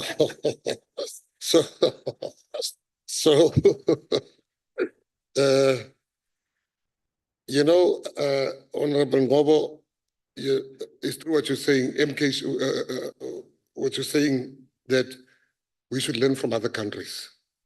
But I disagree, but not only from Brazil and South Korea, but all the other countries have something that we can learn about. But you also mentioned that this government is old problems, this government talks, it's old problems. I just want to say to you, Honorable Member, yeah, it's not new problems, but it's a new government and a new minister. So give us a chance. Thank you.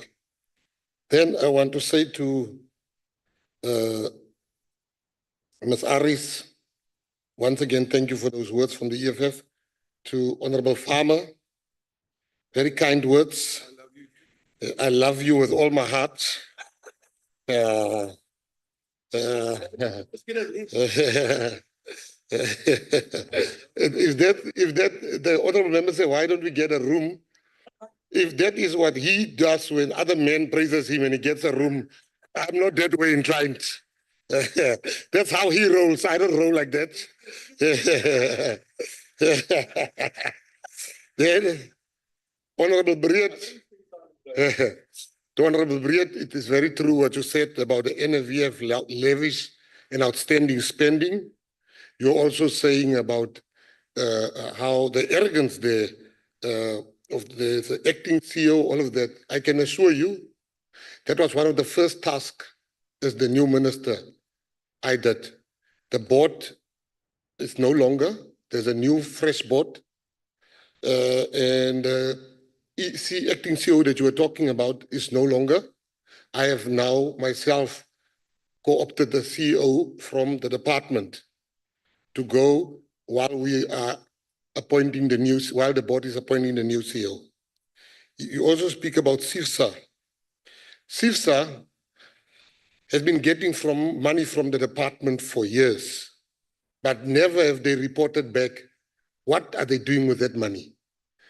This is the first time that CIFSA has not received a cent and will not receive a cent. And I am instituting tomorrow morning at 10 a forensic investigation into what happened with all these monies that CIFSA got that was meant for the artist.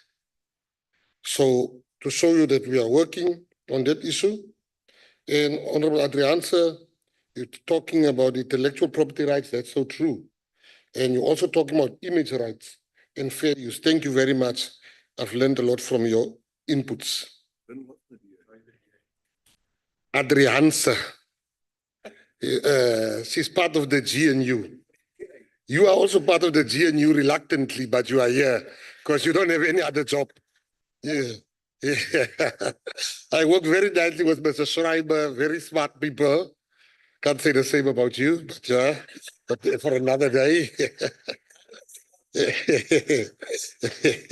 You should have gone to jail. Maybe you'd have turned out better. But to Honorable Fanny, thank you very much. You speak about cultural entrepreneurship, the Mzansi golden economy. And you know, we new ministers sometimes have this thing where we want to take all the credit. The Mzansi golden economy was the brainchild of His Excellency Deputy President Paul Mashatile. It's such a good initiative that we have to keep it. And you speak about Matkosa. We have funded that brand. That brand is where it is because the department, my predecessors, has helped fund it. We are now with Gullet's Boy. There's a lot of good brands that we are funding, so it cannot only be Matkosa. But you know what I'm talking about. Thank you very much, Honorable. I've got 7 seconds left. Oh, my time is over.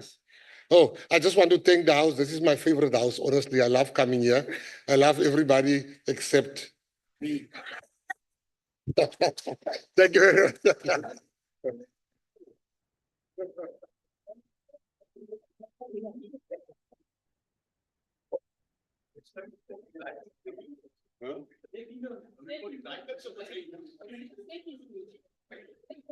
Honorable delegates, we have come to the end of the executive statement by the Minister of Sports, Arts and Culture. I would like Honorable Nonkoyana to sit down and allow the Minister to sit down too. I would like to thank the Honorable Minister for making the statement and the delegates for engaging thereon. It was such a colorful debate. I think we must have more such debate in the future.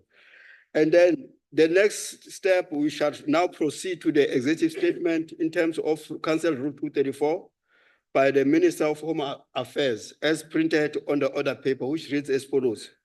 Digital transformation of home affairs for efficient and effective delivery of services to the public. I call upon the Honorable Dr. L. Schreiber, Minister of Home Affairs, to make the executive statement. Over to you, sir.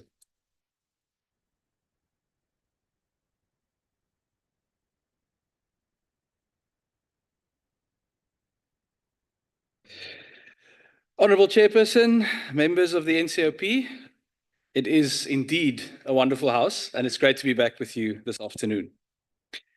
Chair, the work of the Department of Home Affairs in South Africa's 7th Democratic Administration is guided by a crystal clear apex priority. With singular focus, we have identified as our primary goal the need to digitally transform this department, encapsulated in our vision statement to deliver home affairs at home. Make no mistake about it, the successful implementation of this vision has the potential to revolutionize government as we know it in South Africa. I say this because of the centrality of home affairs to critical services in both the public and the private sectors. It would be little exaggeration to say that home affairs is the beating heart of the South African state. And as we all know, when the heart is healthy, the whole body thrives. Allow me to demonstrate what I mean. All of us here already know that home affairs is central to managing civic services and immigration. But the ripple effects of this department's mandate extend much further. Of particular importance is the department's mandate as the custodian of status for both citizens and non-citizens through the National Population Register. It is the status in the NPR database, secured through every person's unique biometrics, that is expressed through enabling documents such as IDs, passports, and various certificates. But this central database not only enables Home Affairs to render our services, and this is really the critical point. Any government service that requires a client to produce an ID ultimately relies on the NPR. Social grants, tax collection, student funding, access to healthcare and education, qualification for housing subsidies, and countless other government services all depend directly on the data contained in Home Affairs' National Population Register. But it is also not only government services that depend on Home Affairs. What many people don't realize is that private institutions, including banks, credit bureaus, insurance companies, and countless other financial services, similarly rely on Home Affairs to deliver those critical services to the people of South Africa. Both public and private sectors services that extend well beyond the immediate mandate of Home Affairs are entirely dependent on the database management within this department. It is for this reason that I say that above all else, Home Affairs in many ways is an IT department. It needs to manage the integrity of databases that ignite the delivery of services in both the public and the private sectors. As a consequence, when the digital infrastructure of Home Affairs is allowed to decay, then all other forms of public and private sector services will similarly decay. When our digital infrastructure is not secure, then South Africa is not secure. Conversely, a digitally transformed Home Affairs will deliver a transformed South Africa. Digital transformation that eradicates the use of paper, that records the biometrics of every person who wishes to enter this country, and that eliminates human discretion, holds the key to securing our borders and enforcing accountability for those who violate our immigration laws. Digital transformation that automates and biometrically secures access to IDs and passports holds the key to eliminating identity theft and erasing the value of fraudulent documents. Digital transformation that empowers every citizen, as well as legal residents and tourists, with secure digital products that cannot be faked or stolen, holds the key to modernizing every government service in South Africa. Imagine for a moment a future where critical services like IDs and passports, but also driver's licenses, land titles, SASSA grants, as well as SARS functions and NSFAS services can all be securely accessed through a single government web portal, where Home Affairs services are accessible from any cell phone and laptop and in many more bank branches across the country, where even the most rural library or community center can deliver online access to these services, just like we already do with the South African Revenue Service, where enabling documents like IDs and passports are delivered right to the doorstep of citizens, just like we already do for other secure documents like bank cards, where we supercharge tourism, economic growth, and secure our ports of entry by replacing paper visas with an electronic travel authorization, just like Kenya already does, where we eliminate identity fraud, even as we empower every South African with an identity through the use of secure biometrics, and where we save South Africa billions of rands by making it impossible for fraudsters to steal social grants from the most vulnerable citizens by using fraudulent IDs and other documents. These are the transformative benefits that the people of South Africa will experience from a digitally transformed Home Affairs. Honourable Chairperson, clearly, we have a long way to go to deliver on this vision of Home Affairs at home. Right now, Home Affairs systems remain too paper-based, too manual, and too vulnerable. But it is encouraging to be able to inform this House today that we have made meaningful progress since the Government of National Unity came into office about 5 months ago. During a 2-day strategic planning workshop with myself, the Deputy Minister, as well as managers from around the country, Home Affairs adopted a visionary new strategic plan built entirely around digital transformation. This has translated into amendments to the annual performance plan, the annual operational plan, as well as the department's 5-year strategic plan, all anchored in the vision of delivering Home Affairs at home.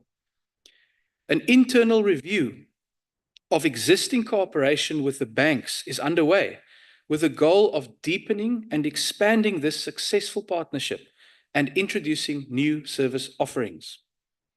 Aspects of the visa adjudication process have been digitized and improved, which has contributed to the fact that the visa backlog, which dates back for more than a decade, has now been reduced by more than 82%. Network problems experienced by the Border Management Authority at ports of entry are being addressed in cooperation with SARS. The conceptualization for the automation of visa adjudication processes, which will also lay the foundation for the secure electronic travel authorization is underway. Similarly, internal processes are being automated, as we demonstrated recently when Home Affairs launched an online portal for the very first time to receive applications for the Trusted Tour Operator Scheme. This scheme has the potential to supercharge tourism from the burgeoning source markets of China and India, and we hope to welcome the first airplane full of tourists who would otherwise never have come to South Africa as early as January next year. Honourable Chairperson, in order to deliver on our vision of Home Affairs at Home, we must understand, however, that digital transformation is not only about technology. In fact, the technology to deliver this vision already exists. The true key to rolling out this vision depends on building a digital-first culture. We need a culture that places cybersecurity, for example, at the heart of everything we do. A culture that rejects manual and paper-based processes and embraces technology in all that we do. A practical culture that seeks to use technology to solve the actual problems that the people of South Africa face every day. And above all, an ethical culture that has zero tolerance for corruption and maladministration, which often depends on precisely the kind of manual, paper-based and discretionary processes that we seek to eliminate. It is for this reason that Home Affairs recently dismissed 18 officials for a range of offences, including sexual harassment, as well as the irregular issuing of IDs, birth certificates, and other documents. Chair, this sends an unambiguous message that we indeed have zero tolerance for corruption. We are not interested in placing officials on endless taxpayer-funded suspensions. We are interested in accountability. And there is more to come as we intensify the ongoing cleanup required for deep and meaningful culture change at Home Affairs. Finally, I think it is important to indicate to this House that we do face one critical obstacle in our journey towards digital transformation. The State Information Technology Agency, or SITA, is an artificial construct that stands squarely in the way of technological process, not only at Home Affairs, but across government. SITA currently exercises a monopoly over key aspects of IT services in the public sector. Now, Chair, this model of imposing a state monopoly over digital technologies is simply not fit for purpose in the digital age. In practice, the SITA monopoly means that Home Affairs is operating with one hand tied behind our back.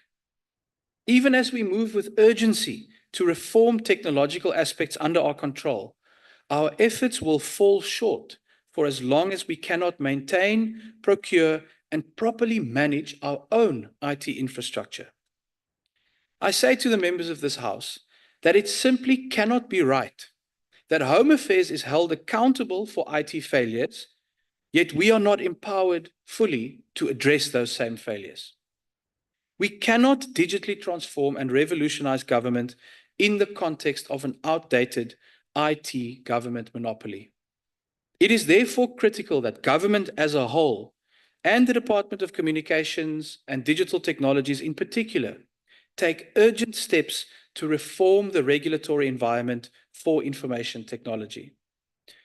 There will indeed always be a need for a government agency to ensure interoperability and set norms and standards in the IT space. Of that, there is no doubt. But the SITA monopoly, as it's currently constituted, is a failure, as demonstrated every single time that its infrastructure takes the Home Affairs system offline, or leaves data unprotected, or even fails to keep government's website and email system up and running. If government acts as a collective under the Government of National Unity to untie the hands of Home Affairs and all other government departments so that we can embrace the opportunities of digital transformation, I am confident that we will deliver on our vision of Home Affairs at Home. Given the meaningful progress that we have already made within 5 short months. Just imagine what we can do if we are fully empowered to deliver a digital revolution over the next 5 years. With the support of this House and of every South African who wants a working Home Affairs, we can remove regulatory hurdles and build a digital-first Home Affairs that indeed delivers dignity to all the people of South Africa. I thank you. Yeah.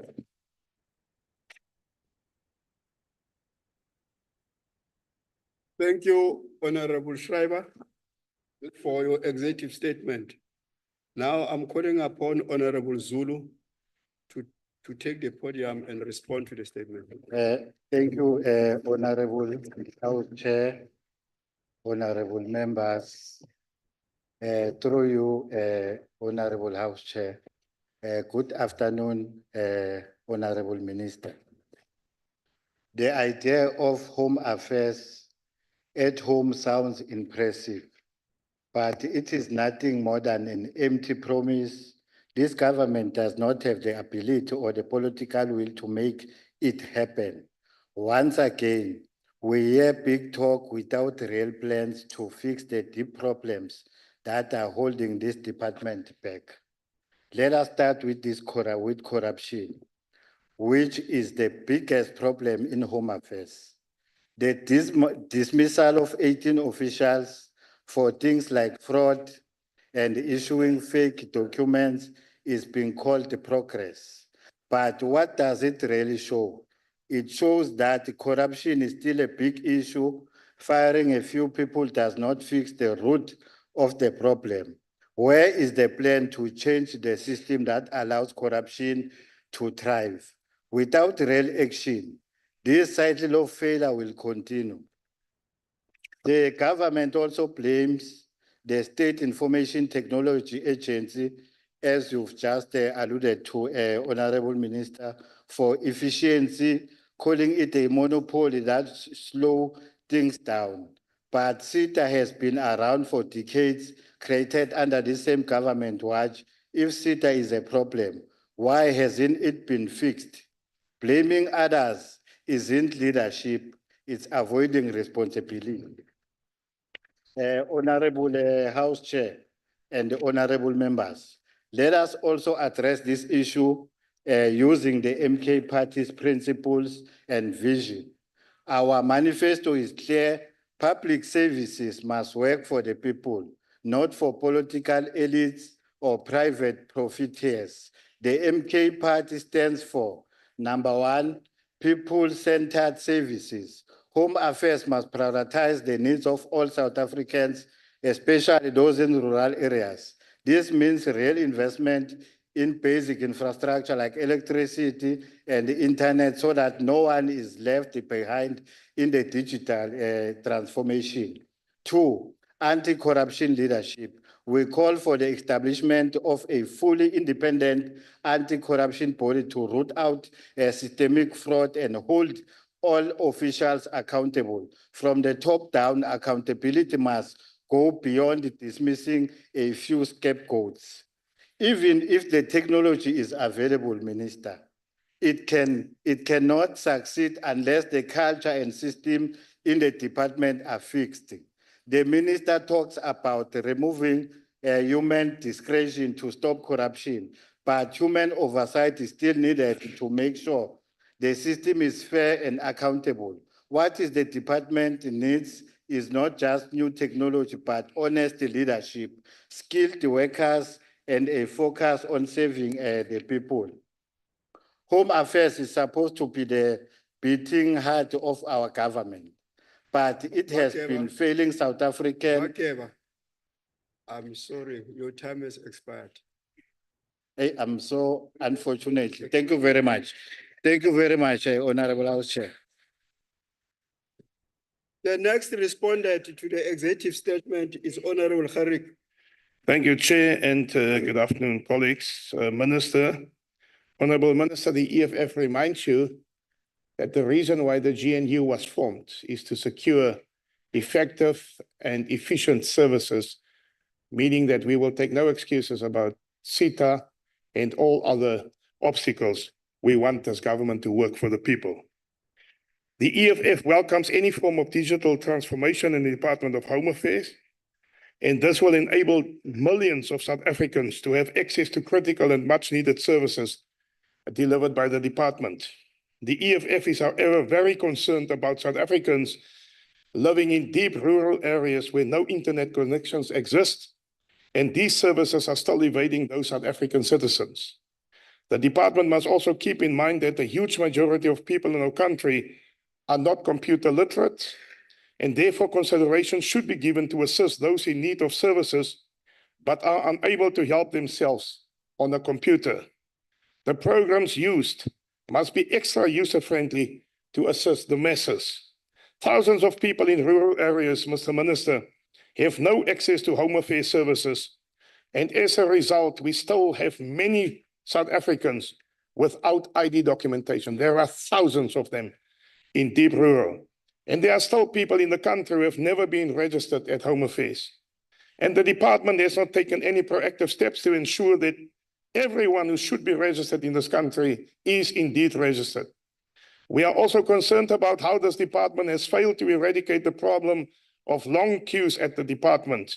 The department's goal to eliminate the frustrations of long waiting times, lost paperwork, and corruption have plagued the department for years. This despite a 400 million rand network revamp in 2022, Mr. Minister. By the same STITA that you've spoken about, the system has continued to fail. Digital transformation, if successful, will finally bring much needed improvements to South Africa's home affairs system and much needed relief to millions of people across South Africa. En daarom doen ons 'n beroep op u as die minister en die amptenare om so spoedig as moontlik te beweeg sodat ons die departement normaliseer, sodat ons mense in waardigheid kan ontvang by die departement en sodat ons ouer bejaardes nie buite kan staan in die reën sonder dakke, sonder beskerming nie, sodat u dit moontlik maak dat ons mense in waardigheid behandel kan word en sodat ons mense gehelp kan word met die nodige kritieke dokumentasie. Ons het onlangs 'n oversight visit gedoen in Oos-London, 'n uitgesorteerde kantoor, maar 'n lack of resources. Hulle kan nie diep rural toe gaan nie, hulle het nie die trokke nie, en as daar trokke is, as daar nie bestuurders wat die trokke kan ry nie, en daarom is duisende mense in die Oos-Kaap en elsewhere nog nie geregistreer nie. Ons doen 'n ernstige beroep op u. Dankie, voorsitter. You mustn't look so serious when I'm talking. I won't overstay my welcome. Thank you. The next respondent is Honorable Munene from Mpumalanga. I think she is on the visual platform. Once again, good afternoon, Chairperson and honorable members present. The Minister emphasized on digitalization of the Department of Home Affairs, dubbed Home Affairs at Home. For decades, the department has been using paperwork system and it is a long process. Applicants reportedly returned home without getting the necessary services because of the long queues and filling of forms. Technology will do away with paperwork and standing in long queues. Technology will improve efficiency, especially when citizens and applicants have access to the internet. Indeed, it makes life easier when all services are automated, Honorable Chairperson, digitized and offered online from the comfort of our homes. There is a clear vision that no one has to visit a Home Affairs office in person again. Digital transformation is the future in the fourth industrial revolution. It will restore confidence and trust on prospective investors and to the national security. Digital transformation make it easier for travelers to register a profile, which includes travelers, biometrics, and other security features in order to submit applications for electronic travel authorization. A partnership with local accredited banks has been established to roll out whereby applicants apply for passports and identity documents at those banks. Honorable Chair, with the introduction and implementation of digital transformation, the future of the Department of Home Affairs looks bright. In conclusion, Chair, We have many of our people, citizens, who are living in farms, very poor, who still don't have access to technology, Chair. And since this is work in progress, we want to urge the department through the minister that all those people who still don't have access to technology must remain a priority. I thank you, Chair. Thank you, Honorable Monini. The next respondent is Honorable Farmer.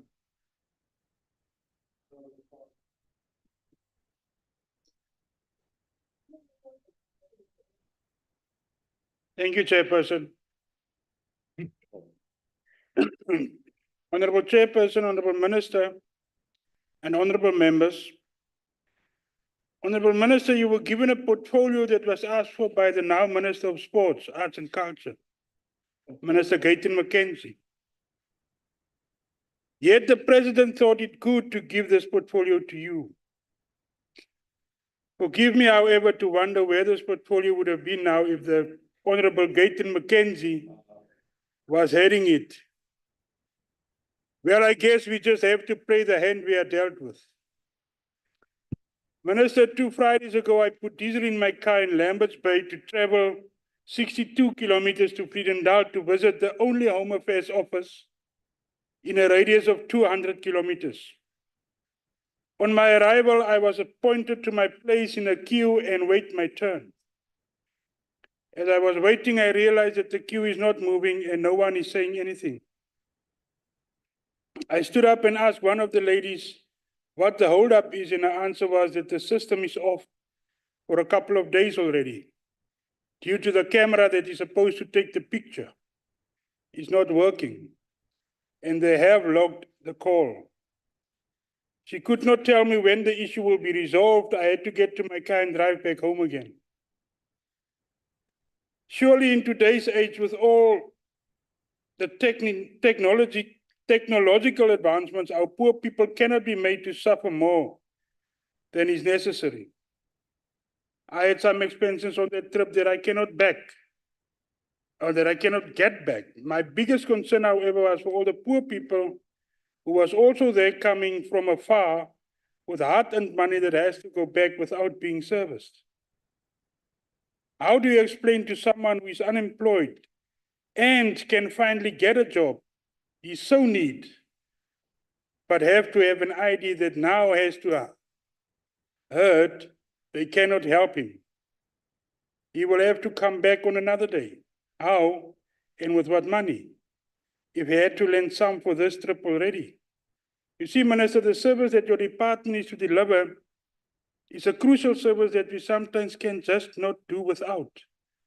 Now, typical DA, you propose a Home Affairs at home that you know only the haves will be able to access, and the haves not whenever they get it. It's like the pie in the sky you people like to build when you stand up and you talk about how beautiful the Western Cape is, when in actual fact, sewage are running down our streets and the beautiful Western Cape is not that beautiful as you think. Thank you, Chairperson. Thank you, Honorable Farmer. The next respondent is Honorable Van den Berg. Over to you.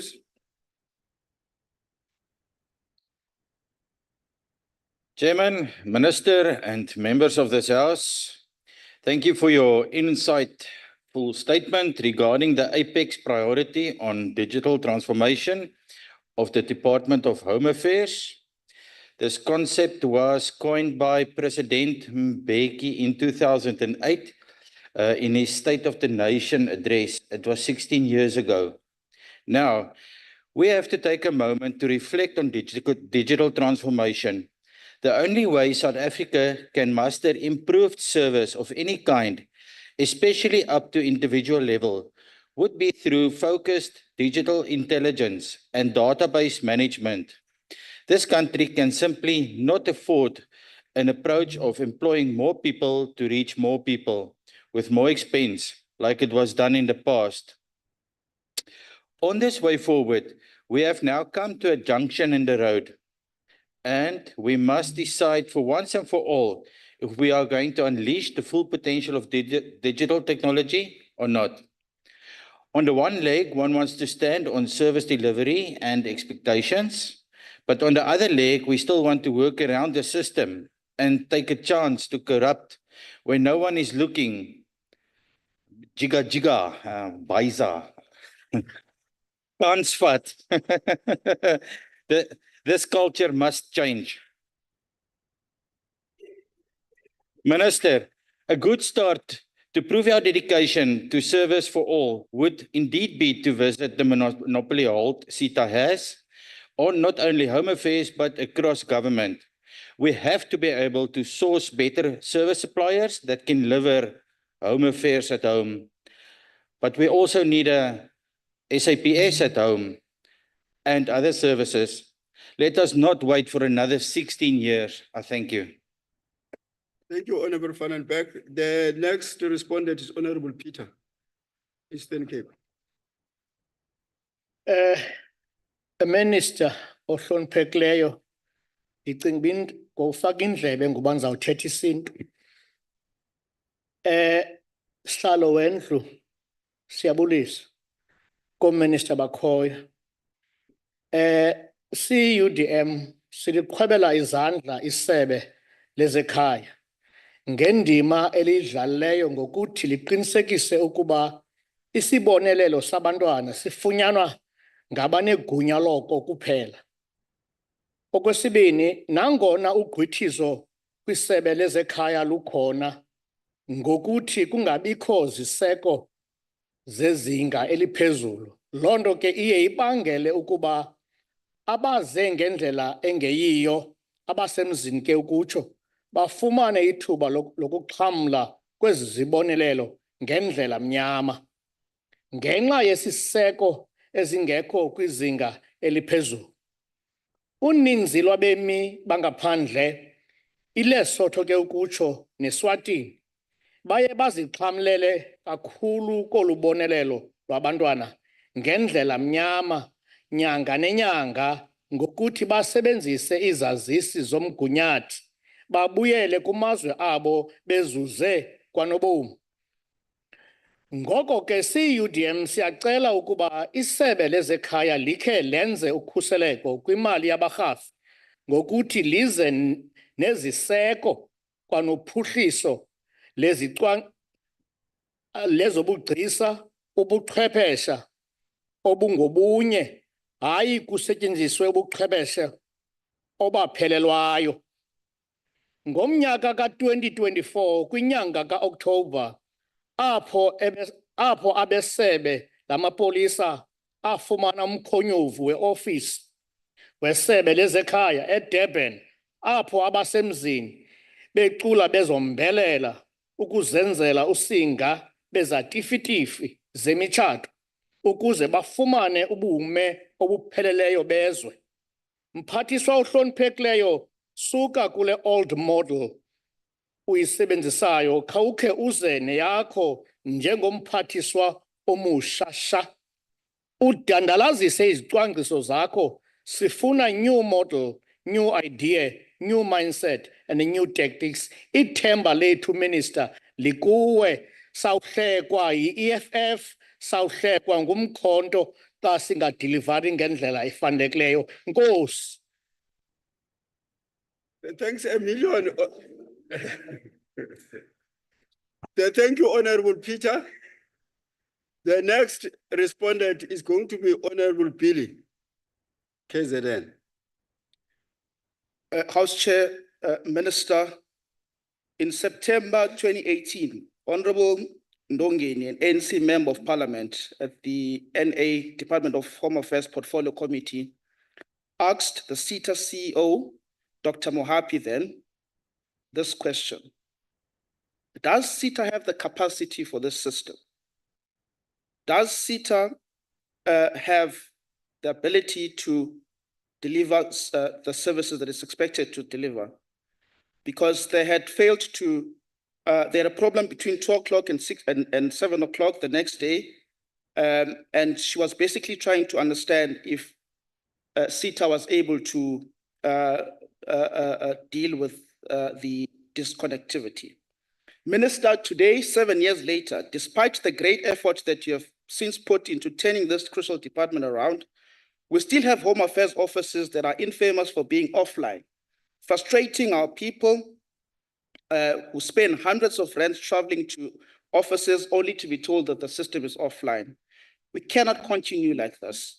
This is why we're excited, Minister, all of us as South Africans, about your initiative and drive to digitally transform this department. There is no two ways about the urgent need for the Department of Home Affairs to digitalize immediately. We must immediately embark on the Home Affairs at Home initiative proposed by you, Minister. In September this year, you announced that your department will embark on a new 5-year strategic vision to turn Home Affairs into a digital first-class department during the 2024-2029 period. We must immediately eliminate all hindrances that seek to block this great initiative, including eliminating and divorcing this important department from the incompetent and useless counterproductive CETA. Our people must be able to securely apply for IDs, passports, visas, various permits provided by the department in the comfort of their homes. Honorable members, if our banks, SARS, can have secure online systems that all of us here can securely and comfortably access and transact from, there is no reason why our government and this department should not be able to have such systems. In conclusion, if you can apply for a bank card and have it delivered in your doorstep, there is simply no justification why this crucial department cannot be able to securely deliver IDs and certificates and passports. Minister, I challenge you to step up against the CETA. Divorce your department from the CETA if you want to competently and successfully embark on this digital transformation journey. This House fully supports you, including Honorable Farmer, who will help you to deal with the legislation around this matter in this House, and he'll support that. Thank you, Speaker. Thank you, Honorable Philly.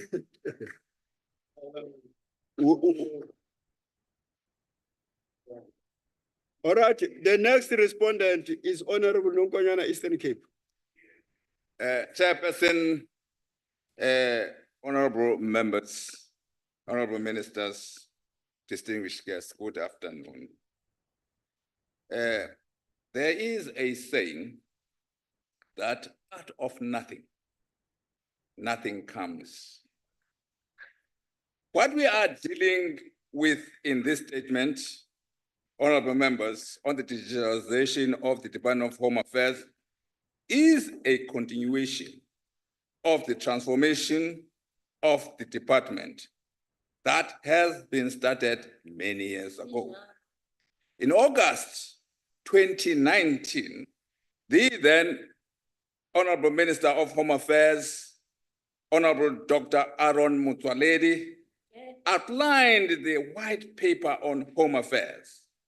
In the foreword to the white paper, the then minister indicated that the basic problem that confronted the Department of Home Affairs legacy model was preventing it from delivering in its full mandate as required in a sovereign, modern, democratic state.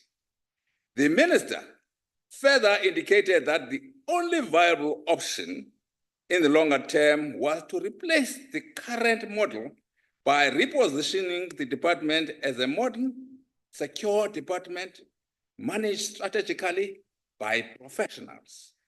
In this regard, such officials must be technically competent, citizen-centered, and actively involved in national security within their mandate. At the center of the modernization of the department is to ensure that the department reposition its system and data in the fourth industrial revolution. The modernization of the department will enhance the mandate of the department that includes citizenship services and migration, and thus strengthening national security. Following the tabling of the white paper by the then minister, the department has developed various initiatives that are intended to modernize the department. Amongst others, the digitalization of the Home Affairs records that started a few years ago. This included recruitment of 10,000 youth unemployed graduates to digitize over 350 million inactive and active paper records. That includes digitalization of birth, marriage, and amendment of records. The announcement of the new Minister of Home Affairs to turn Home Affairs into digital first department during 2024 to 2029 term of office is seen as part of the continuation of the digitalization process of the department that started a few years ago, including under the minister, the then Minister Mutwaleti. Honorable Nokonyana, your time has expired. Thank you very much. Now call upon the Honorable Minister to respond. Honorable Minister Shriver, you have 5 minutes.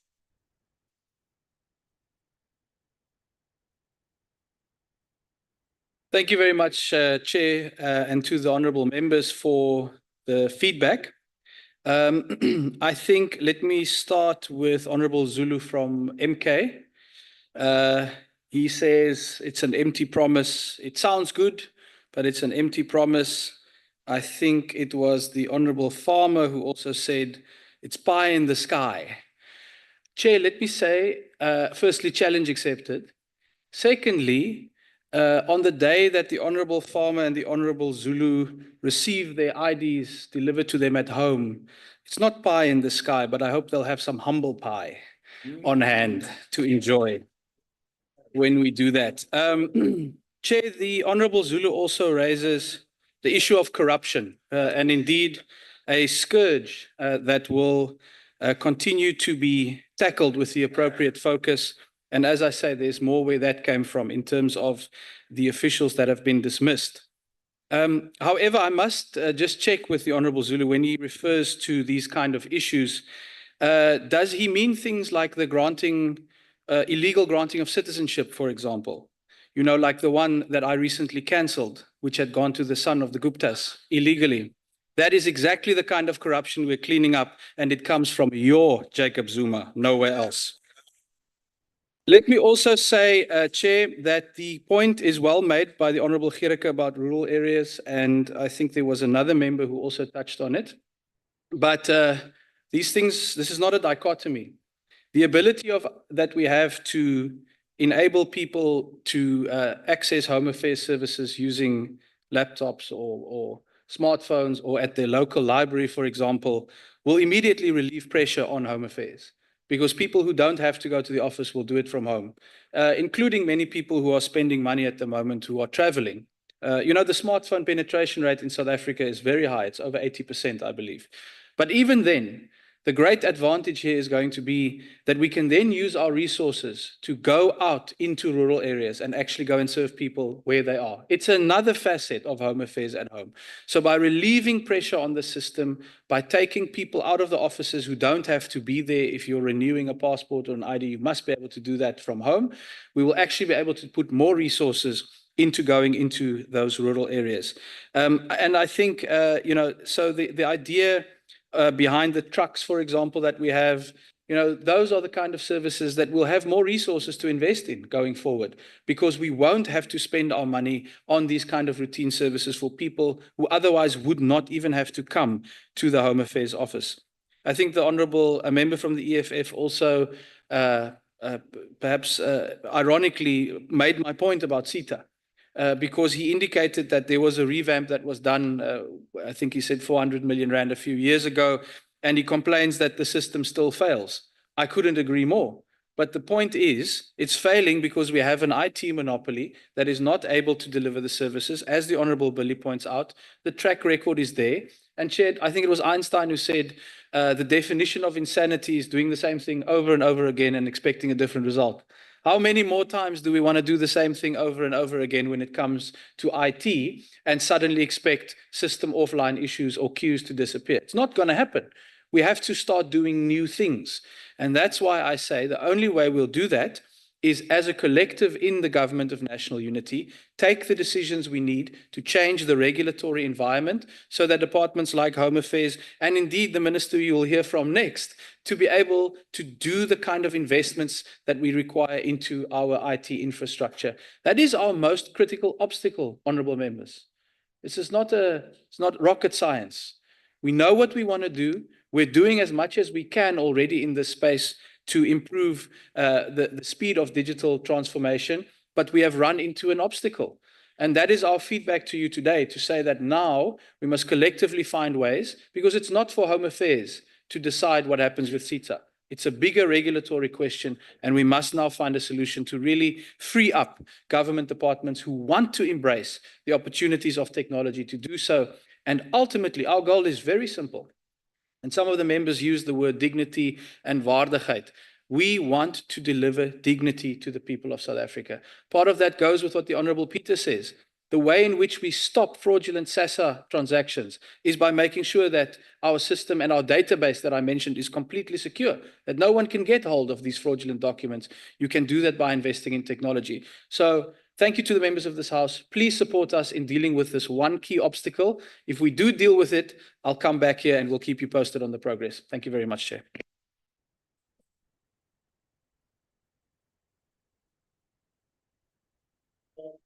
Thank you very much, Honourable Minister Schreiber. We've now come to the end of the executive statement by the Honourable Minister of Home Affairs. I want to thank the Honourable Minister for making the statement and also thank all the honourable delegates who participated thereon. Honourable colleagues, we now proceed to the statement in terms of Council Rule 234 by the Honourable Minister of Police, as printed in the order paper, which reads as follows. Crime prevention policy and the implementation of the National Crime Prevention Strategy to fight crime and strengthen the South African Police Service to build safer communities. Honourable members, I now call upon the Minister, and it seems as though Minister Mkunu is making this house his permanent residence.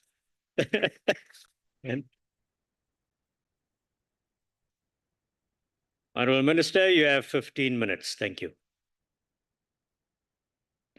Thank you very much. Those who need assistance to pronounce clicks, I'll be there to assist them, but I've seen that none of you are performing below what is expected.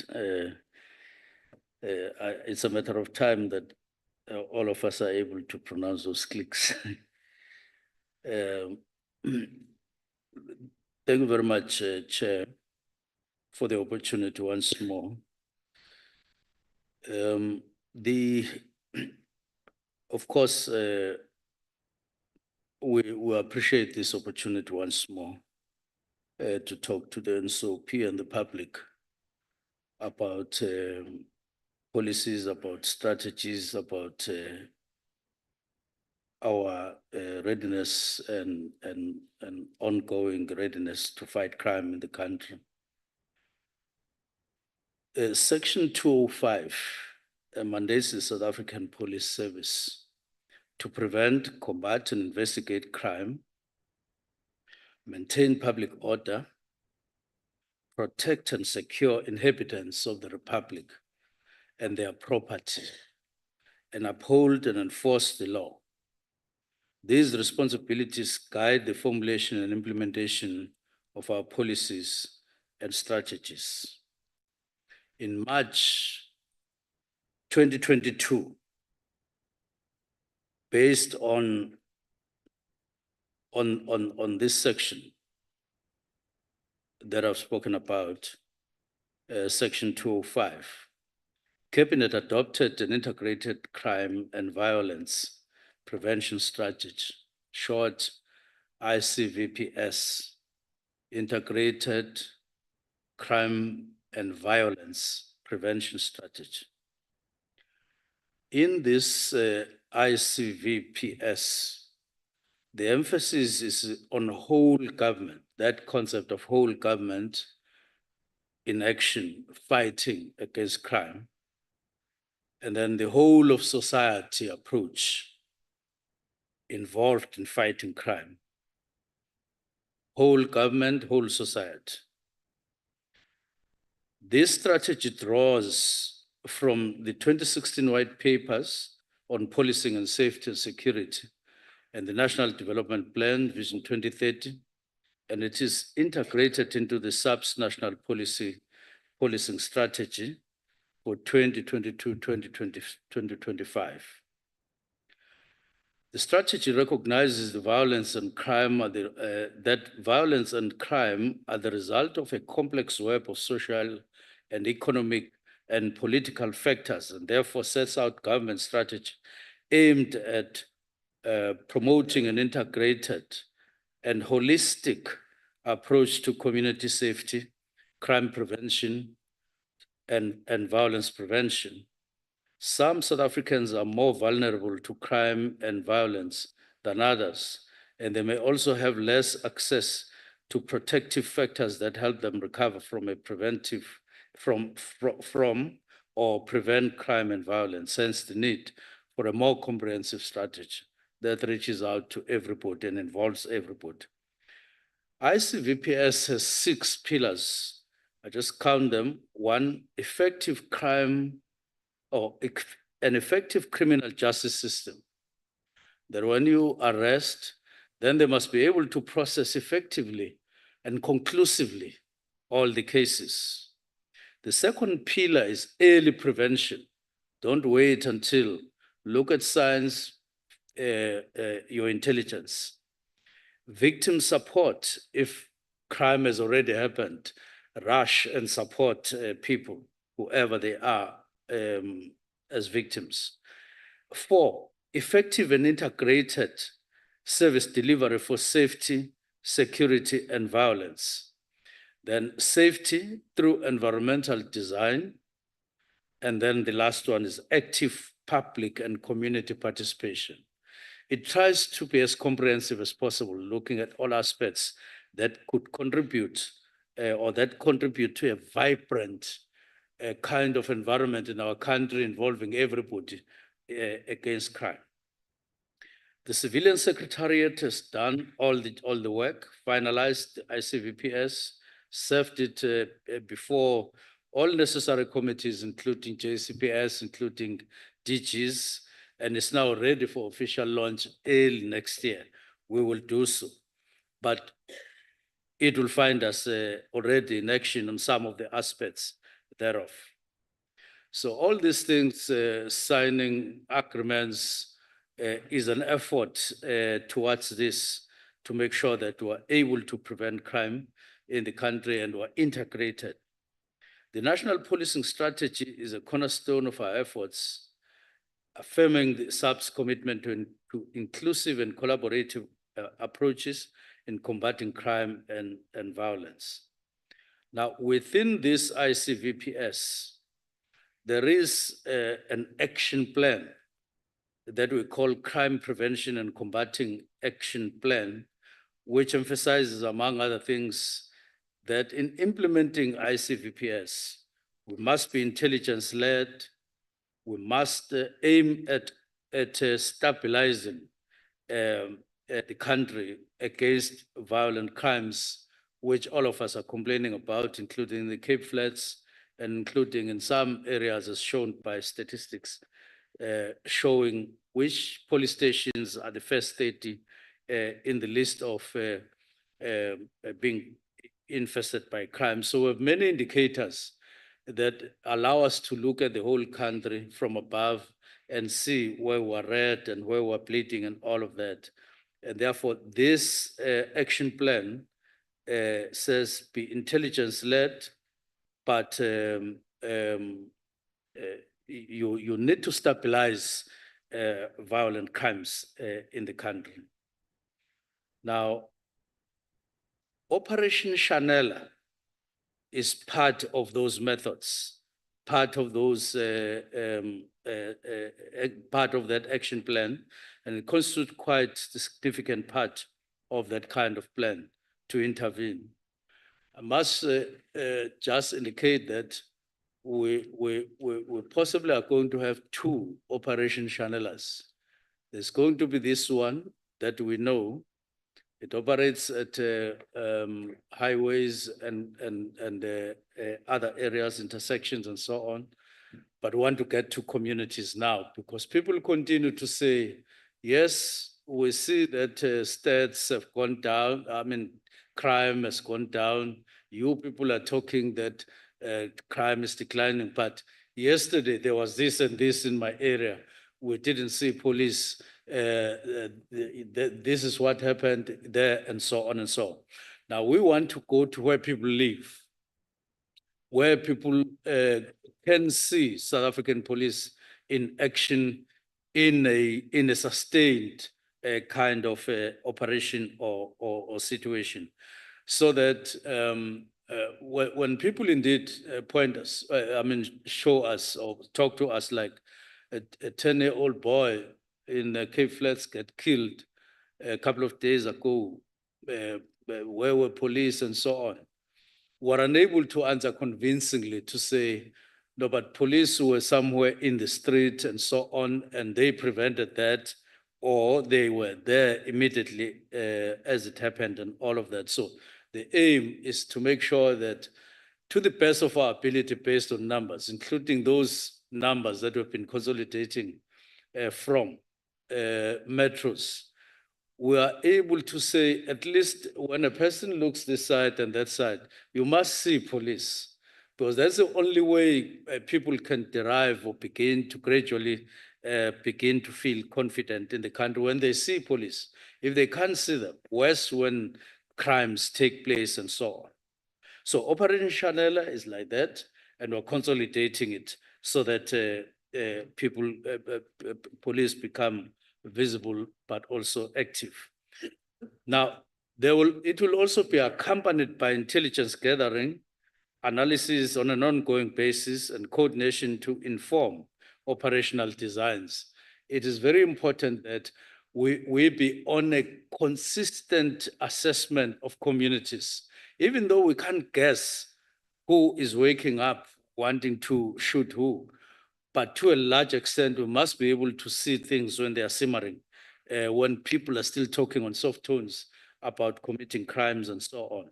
It is happening to an extent, but we just now need to consolidate it.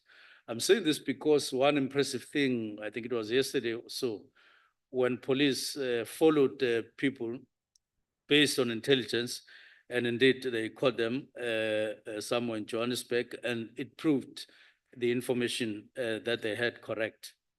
So reactive approaches focusing on crime detection, tracing and arresting known suspects and managing crime cases, all of this will be part of, or is part of what we are talking about. Community engagement, including reactivation of community police forums, foster cooperation between the public and police, all of that is part of this. SAPS is spending about 75 million allocated to assist community policing forum. It's not enough, but at least it's symbolic that we do want to work with communities, and this is 75 million for that particular purpose. And then weekly intelligence-led operations in prioritized precincts, including roadblocks and so on and on.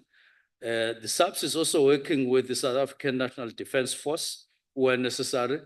I do want to emphasize this point because it may get to a point where for certain hotspots that are resistant, where we think we need much more stronger hand, we're in touch with them, we have an agreement with them that when necessary, we will get their services. Now, monitoring and evaluation of Operation Chanela occur weekly. Police meet weekly to see how many people were arrested, how many are going to be processed, what are the valid cases, and so on. But I do want to share with you what we are doing on extortions, including in the built industry or construction, the so-called construction mafias. What has happened is that in the reviewed structure, because we've been doing that up until now, we finalized. In the structure, in the reviewed structure of SAPS, organizational structure, we have included a unit that deals with extortions and related crimes to start with. And following that, we have established a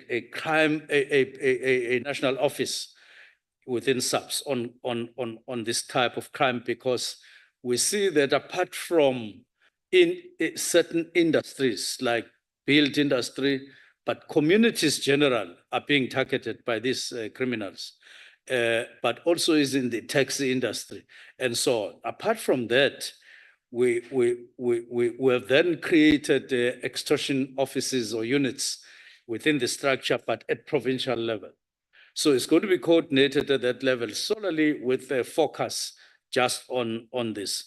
I think unaware or slowly unaware, maybe this thing has been overtaking our awareness, and suddenly it's a threat, a national threat, in terms of its spread in the country and the number of people that it affects. And therefore, we would want the NCOP to know that the structure of police now responds directly internally through that. Then they will work with other units. So the Integrated National Priority Committee on Extortions was established. So there's that committee, and then the structures, as I say, to address this. Further to this, organized crime investigation extortions teams have been established, as I say, in all provinces, but they are part and parcel of organized crime in South Africa. They are not a standalone, but we needed specialist or special focus on this matter, and that's why we've established this kind of structure.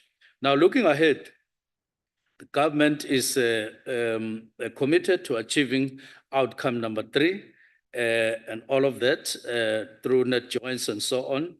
And there are many other structures within our situation of fighting crime that are being minor ones, but which are critical. So, honorable members, these are some of the efforts showing our unwavering commitment to building a crime-free and safer South Africa by leveraging on collaborative intelligence-led and proactive approach. We aim to protect all citizens of our country, and together we can fight and overcome crime. Thank you very much. Thank you very much, Honorable Minister. I'll get the click right soon, Minister. We move on to the next person that will speak on this, and that is Honorable Zulu. Honorable Zulu, you have 3 minutes. Yes, thank you very much, Honorable Deputy Chairperson, once again for the opportunity given, and thank you to the Honorable Minister. The promise of safer communities is central to the well-being of all South Africans. Yet we cannot ignore the glaring truth. Crime continues to escalate, and too many of our people feel unsafe in their homes and on the street. The Minister of Police Crime Prevention Plan has fallen short, leaving communities to fend for themselves. Our analysis highlights persistent issues within the South African Police Service: corruption, inadequate training, resource misallocation, and poor leadership. Police stations often lack basic necessities like fuel or operational vehicles. How can we expect officers to protect us when they themselves are unsupported? Honorable Deputy Chairperson, the MK Party believes that a true solution lies in addressing these gaps and redefining our approach to crime prevention. To this end, we propose 1, defining measurable goals, clear data-driven benchmark for safety and crime reduction. 2, strengthening accountability, independent audit to rebuild the public trust and ensure transparency. This is more than a policy debate. It is a call to action, a demand for leadership that prioritizes the safety and dignity of every South African. As we reflect on the challenges, let us also take pride in the resilience and progress of our people. On this note, I invite you all to join us in celebrating the 1-year anniversary of Umkhonto Wesizwe under the theme Reclaiming Our People's Will. The date is as follows, Honorable Deputy Chairperson. 15 December 2024, venue Moses Mabhida Stadium, Durban. This event is a celebration of our shared journey, a tribute to our courage, and a commitment to building a safer, more just South Africa. Let us come together, united in purpose, to honor this milestone and look forward to a brighter future. I thank you, Honorable Deputy Chairperson. Thank you very much, Honorable Zulu. We now move on to the next speaker, and that will be the Honorable Gericka. Thank you, Chair, and good afternoon, Minister. Chairperson, the EFF notes the aims and objectives of the National Crime Prevention Strategy. We also note with concern the release of the latest crime statistics. The EFF is, however, clear that all these policies, laws, and strategies are of little or no assistance to the public. Crime is escalating and remains prevalent, particularly in disadvantaged communities. The crime statistics in this country paint a very disheartening picture of the levels of crime in the country and of the incapacity of the South African Police Service to protect citizens from the rampant and merciless actions of criminals in our country. We have become a criminal society, and crime is enabled implicitly and explicitly by the state. This mainly because criminality goes unpunished at the very top of leadership in this country. Therefore, the EFF proposed a more practical approach by deploying more policemen and women on the ground, establish specialist units to uproot gangsterism and extortion, implement mobile policing units in densely populated areas, and bring back foot patrols in order to safeguard communities. Minister, Chairperson, the festive season is here and communities need stricter and more practical measures to deal with crime prevention. They don't need beautiful stories and strategies anymore. They need practical implication in order to prevent crime. Ons ondersteun as die EFF die voortsetting van Operation Sonella. Dit was geweldig suksesvol verlede jaar. Ons weet van areas waar daar baie sukses behaal is. Ons sê meer logistieke ondersteuning moet gegee word aan brandpuntgebiede, aan hotspots. Met ander woorde, daar moet meer politievangwaans gedeploy word, daar moet meer mannekrag gegee word en daar moet meer geld ingesit word. Geweldsmisdaad het krisisafmetings aangeneem en ons moet definitief 'n strategie uitwerk om geweld hok te slaan en daarom meer voete op die grond. Minister, wat kommerwekkend is georganiseerde misdaad in ons land neem toe in ons land. Dit lyk asof die petty ouens nie meer bestaan nie. Dit lyk asof alles georganiseerd is. Extortion is, die taxi-geweld en noem het maar, die rowery. Dit is alles georganiseerd. Die intelligence services moet iets daadwerklik doen om meer intelligentieagente te deploy, sodat daardie georganiseerde misdaadbendes geïnfiltreer word, sodat hulle hokgeslaan kan word. Ons het gesien recently dat as hier een hok geslaan word, dan spring 'n ander een op in Johannesburg. As die een hok geslaan word in Johannesburg, spring die ander een op in KwaZulu-Natal. Ons het 'n meer omvattende strategie nodig om hierdie misdaad hok te slaan, want hy is in ons gebiede op hierdie stadium. Ons het die polisie nodig en ons het effektiewe polisieering nodig. Ons dankie. Thank you. Thank you, Honorable Gericka. We'll now move on to the next speaker, and that will be the Honorable Monini from Mpumalanga Province, the chairperson of the Portfolio Committee on Community Safety, Security and Liaison, who is on the virtual platform. Thank you once again, Honorable Chair of the session. We want to welcome the statement by the Minister. We're welcoming this statement, Honorable Chair, because it deals with, we have read it, and in our view, it covers sufficiently the proactive part and the reactive part, including the strengthening of the police. Now, Chair, we want to urge to the minister to invest more and put more resources on the proactive part of policing, because the strategy speaks of crime prevention, and I'm glad the minister is emphatic on that part of on preventing crime, because when you successfully prevent crime, you would have dealt a serious blow on the reactive part, resolving crime that has been committed. If you are a successful minister, if you invest more resources on crime prevention, preventing crime from happening, that means you will have taken a lot of load. We know that the detectives, especially here in Mpumalanga, are carrying a lot of dockets in their hands, and that also impacts on their effectiveness. But let me also speak to this part, the how part of the strengthening the police. Honorable Chair, through you, we want to first acknowledge that that we have seen for the past 2-3 years the department employing more police.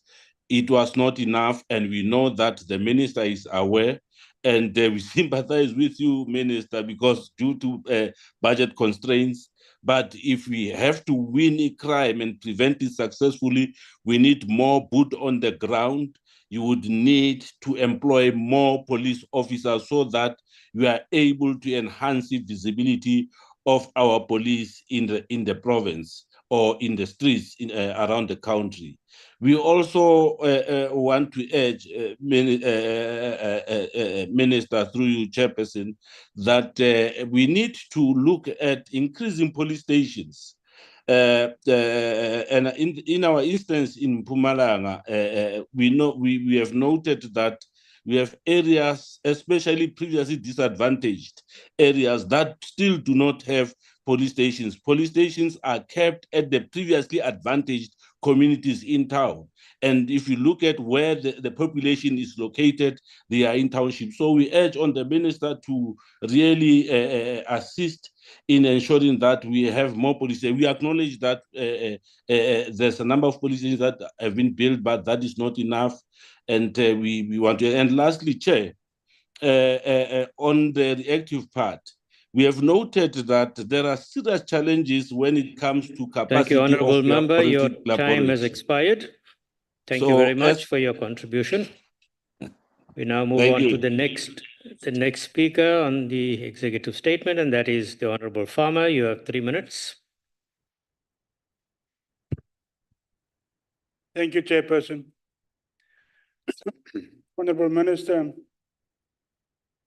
everyone deserves to feel safe, and communities are calling on the elected leaders to support holistic, locally tailored, community-led public safety solutions that combine improved accountability with greater investments in prevention. Leaders should reject failed criminal legal system policies that rely on aggressive enforcement and increased penalties, which have devastated communities across the country without consistently creating safety. Instead, they should emphasize strategies that interrupt cycles of violence and address underlying issues such as diversion programs, increased support for people returning from incarceration, and expanded services for crime survivors who are at risk of retaliation, violence, and further victimization. Law enforcement can play a key role in reducing and solving serious crime, but departments should avoid the harms of over-policing and focus on the few people driving the majority of serious crime by improving crime clearance rates, building better data collection, and sharing strategies and creating community-led collaboration that foster mutual trust. Leaders at all levels of government should prioritize community-based prevention strategies that have the potential to create the most durable gains in safety, such as expanding public safety workforces to include civilian experts, increasing access to healthcare and housing, and focusing on neighborhood revitalization and economic opportunity in disinfested communities.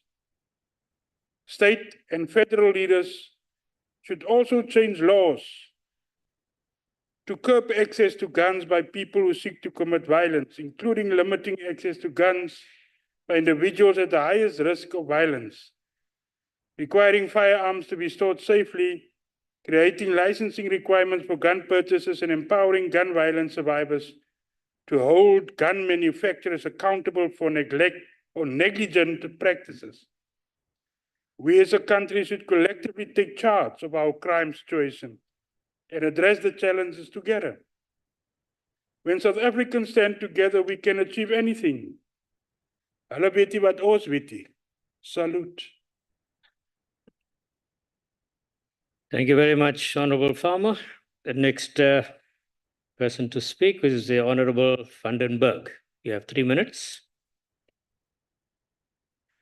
Thank you, Chair. Minister, you refer in your statement to the ICVPS, the ICP, the JCPS, the NOCC, the joints, as some of the action plans. And the plan is surely valuable to motivate the service and stakeholders in action. But at the end of the day, if the force is not out there on the right place at the right time, there will be crime. My call is simple today. The only lever, Gwala, still available to us is the effective fight in the effective fight against crime is the use of digital intelligence and data-driven strategies through analytics and information collection. We have to assist the police and justice service and help successful prosecutions of criminals through this technology.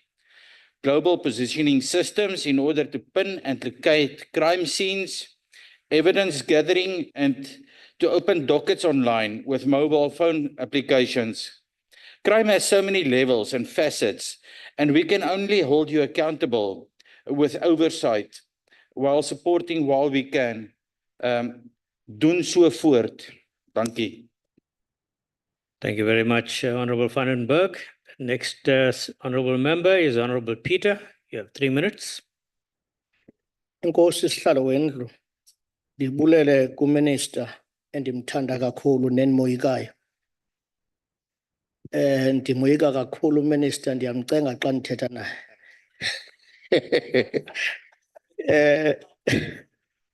Emphathiswa omhle ohloniphekileyo, uMzantsi Afrika ujongene nemicelimngeni emandla. Ukubulawa kwenyambalala yabantu, udlwengulo olumasikizi, ukuxuthelwa kwabantu imfuyo ngokungenasini, ukuphathwa kwezixhobo ezinobungozi kwisidlangalala. I-service delivery siye sithi ke minister iqala kwi-VDs isuke iye kwi-ward kulapho abantu bakhona. Kutheni uMzantsi Afrika singakwazi ukuba ne-satellite police station singakwazi ukuba nayo kwi-ward nganye njengoko sinazo i-satellite office zoceba? Xa sinesikhululo esinye nenqwelo yamafutha enye, sibe eso sikhululo sijongene ne-ward ezilishumi ukuya ngaphezulu. Umzekelo ophilayo mphathiswa omhle, pha eKing Williamstown, eQoqo, kukho i-police station eyiThamaga police station. Iphantse ijongane neelali ezigqithileyo kumyinge wesihlanu ukuya ngaphezulu. Ingaba lukhona na ukhuseleko loluntu olungqingqwa? CUDM sihlaba ikhwelo kurhulumente ukuba makuziwe kwiqonga lwengxoxo, kuziwe nezicwangciso zolawulo njengoko singurhulumente wobumbano. Singaveli sikhwele ibhasi kodwa asiyazi nokuba iyaphi na, kodwa sonke sithi siqhubile. Ekubeni siyikhwele ihamba kakade. Le extortion, le mafia olubulawo hleze silunqobe siyimbumba yamanyama. Asibantu ke minister esifuna ilizwe lethu litshone kwantshabalala, kodwa singabantu abakholelwa ekusebenzisaneni nokucebisana ukuze sithathe uMzantsi Afrika siwubeke phambili. Nkosi. Thank you very much, Honorable Peter. We now move on to the next speaker, and that will be the Honorable Mohai. You have 3 minutes. Thank you very much, Honorable Chair. Minister, let me express my appreciation for your continued effort to lead the fight against crime together with the women and men in blue. Less can be said of your predecessor. The implementation of the crime prevention policy, and particularly the implementation of the National Crime Prevention Strategy, have been marked with inconsistent measures and poor allocation of resources. What has compounded the situation is that often the default has been to look solely to law enforcement to address crime. Research has proven that the DA is consistently advocating for a whole of society approach. What do we mean by this? We understand that we must all pull together in the same direction with the aim of preventing crime and not to allow it to occur in the first place. This entails the SAPS partnering with the private security industry, strengthening community relations through adequately funding and resourcing the CPF and the street safety forums, street committees, the neighborhood watches, amongst others. Importantly, we should devolve policing powers to provinces, and particularly those that are capable and have demonstrated concerted effort at prioritizing public safety and implementing measures and initiatives such as the Western Cape Leap project. Additionally, we should rise up to the occasion and embrace technology and innovation. The digital age is here. We should think out of the box if we are serious in dealing head-on with acts of criminality. It cannot be that criminals are ahead of law enforcement and are using sophisticated measures in carrying out their acts of criminality. Honorable Minister, we do not take your statement here in the House lightly, and your commitments and undertakings will be thoroughly monitored, and robust oversight will be carried out by this legislative body. This is done to ensure that proper oversight over executive action, and so that ultimately the people of this country can truly enjoy the democratic and free country that we are in. I thank you, Honorable Chair. Thank you very much, Honorable Member. We now move on to the next speaker, and that is the Honorable Mananiso. You have 3 minutes. Okay, thank you, Deputy Chairperson. As the ANC, we have made a commitment, not a promise, Honorable Zulu, to our people through our manifesto that we shall fight crime and build safer communities. Despite our commitment and the various interventions by the law enforcement agencies, the level of crime is very concerning in our country, and I believe that we have all heard from all angles of members yesterday to say that Statistics South Africa Governance, Public Safety and Justice Survey, GPSJS 2023-2024, reveals a decline in the sense of safety among individuals working in their neighborhoods during the day and night since 2019-2020. Respondents were asked how safe they felt working in their neighborhood alone during the day and night, and they responded. The sense of safety in the dark among individuals aged 16 and older has declined, dropping from 41% in 2019-2020 to 34.9% in 2023-2024. This trend is particularly pronounced among females who reported feeling less safe walking in their neighborhoods after the dark compared to males. Additionally, percentage of people who feel safe walking alone during the day fell from 86.6% in 2019-2020 to 84.8% in 2020-21, continuing to decline throughout the reporting period and reaching 80.4% in 2023. These are worrying statistics, Honorable Chairperson. We therefore welcome any efforts that is intended to intensify the fight against crime to ensure the citizens of our country feel safe at all times during the day and the night. In this regard, we welcome the initiative by the Minister of Police in outlining the crime prevention policy and implementation of the National Crime Prevention Strategy to fight crime and strengthen the South African police services to build safer communities. The crime prevention policy makes objective diagnosis of the factors that contribute to the higher levels of crime in our country, and these factors includes the contribution of higher level of inequality and unemployment to crime, as well as criminality and corruption that even occurs at the highest service of SAPS, and as well low levels of public trust in the police, lack of synergy in creating safer communities, slow progress in modernization of the SAPS, and inadequate ICT.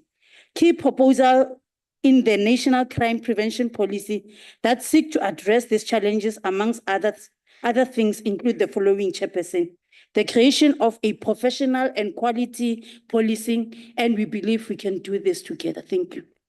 Thank you very much, Honourable Mananiso. Honourable delegates, I'd like to thank you all for your inputs and comments on the ministerial statement. I would now like to invite the Honourable Minister, Minister Mqunu, back to the podium to give his closing remarks.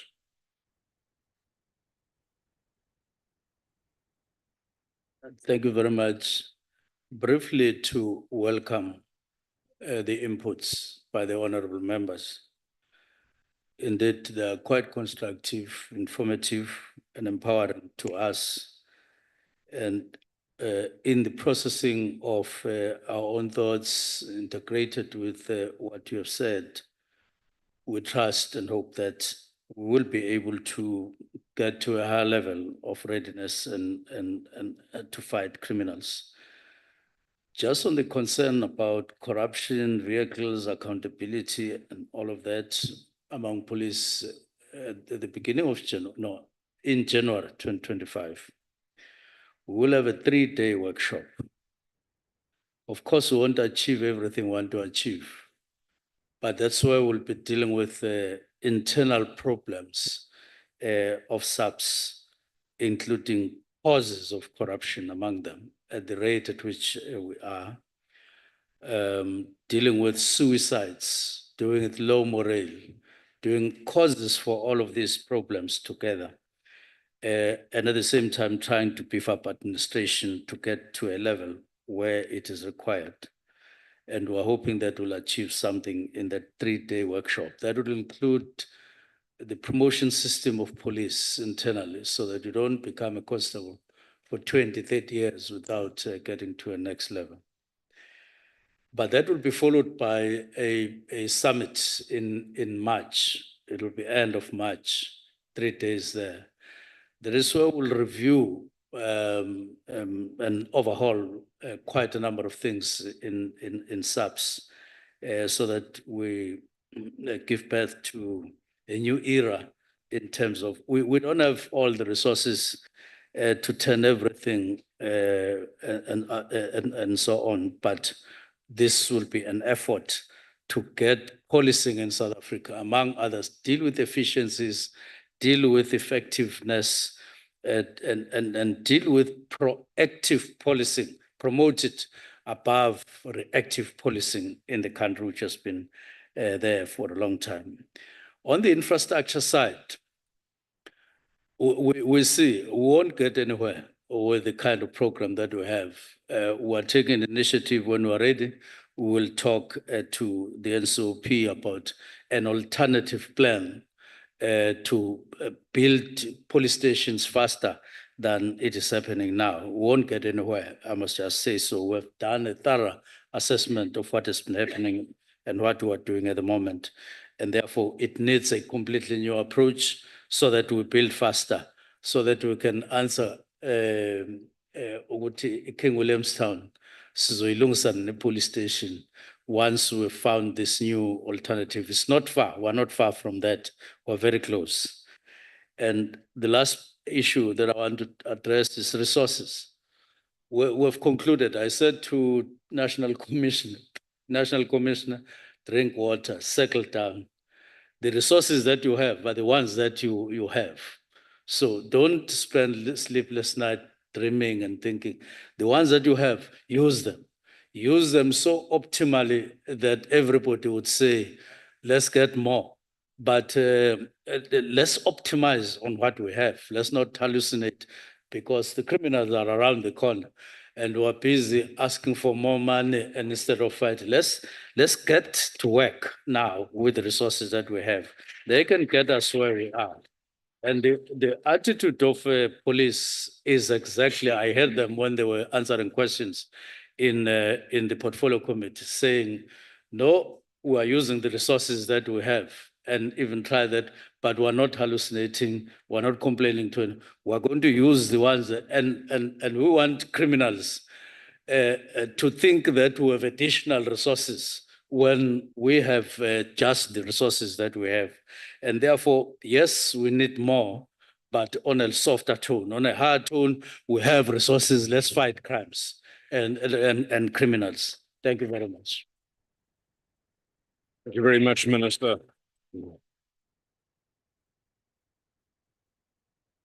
Honourable members, we've come to the end of the executive statement by the Minister of Police and the deliberations thereon. So I'd like to thank the Honourable Minister for making the statement.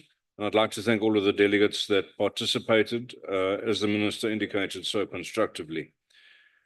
We shall now proceed to the last statement of the day. It's a statement in terms of Council Rule 234 by the Minister in the Presidency, responsible for planning, monitoring and evaluation, as it's printed on the order paper. It reads as follows. It's the draft medium-term development plan 2024 to 2029, progress, update and modeling of growth scenarios in South Africa. I therefore welcome back to this House our erstwhile Chief Whip, who spent many hours, many happy hours in this House, I hope, the Honourable Seso Mahai, who is the Deputy Minister in the Presidency responsible for planning, monitoring and evaluation. Deputy Minister. Thank you. Thank you very much, Chair of Chairs, Honourable Dennis Ryder. I'm honored to have this opportunity to interact with the National Council of Provinces again. As correctly pointed, that I serve for the past 10 years in this House. I must say that, Honourable Chairperson, that the National Council of Provinces occupies a unique position within our constitutional system of our governance. It is the only institution within our constitutional setup that straddles all spheres of cooperative governance construct. That is the national, provincial, and the local sphere of our government. With its role of representing the interest of provinces in the national sphere of government, it is the only institution of our constitutional democracy that can integrate legislative and executive decisions in all spheres of government and ensure practical implementation of these decisions to ensure that there's an impact on the lives of our people. Allow me, House Chair, to congratulate all of the officials in this House. It is my first interaction today. The Chairperson of the NCOP, the Deputy Chairperson, the Chief Whip, the two House Chairpersons, yourself, Honourable Ryder, and Mr. Khadebe, all the Chairpersons and Whips, provincial Whips that serve in this August House. Honourable Chairperson, allow me to extend our deepest appreciation for the convening of the three-sphere planning session in August this year, which was convened under the theme towards an oversight agenda for the 7th Parliament, delineating the key oversight priorities for the NCOP in the 7th Parliament.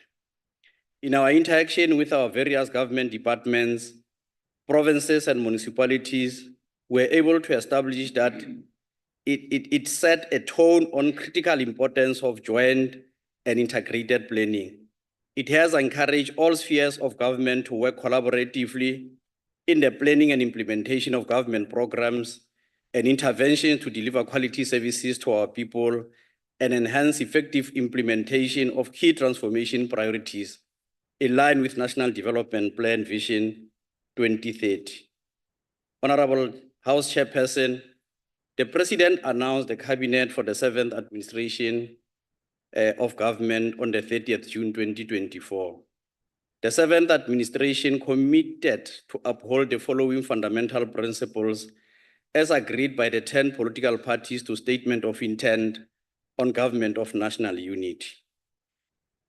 Respect for Constitution, the Bill of Rights, and a united South Africa and the rule of law, non-racialism and non-sexism, social justice, redress and equity, and the alleviation of poverty, human dignity and the progressive realization of socio-economic rights, nation building, social cohesion and unity in diversity, peace, stability and safe communities, especially for women and children. And Minister Mkhunu has just shared with us progress that the country is making and bold interventions that will be made to ensure that even conditions are much more safer and our streets are places of happiness for women, children, and the rest of the people of our country. Accountability, transparency, and community participation in government, evidence-based policy and decision-making, a professional, merit-based, non-partisan developmental public service that puts people first, integrity, good governance, and accountable leadership. These key principles will constitute a cornerstone, I think, around which this House and the rest of elected public representatives will hold the government accountable. The Cabinet Lekgotla of 13 to 14 July 2024 agreed to a minimum program of priorities informed by the draft medium-term development plan 2024 to 2029.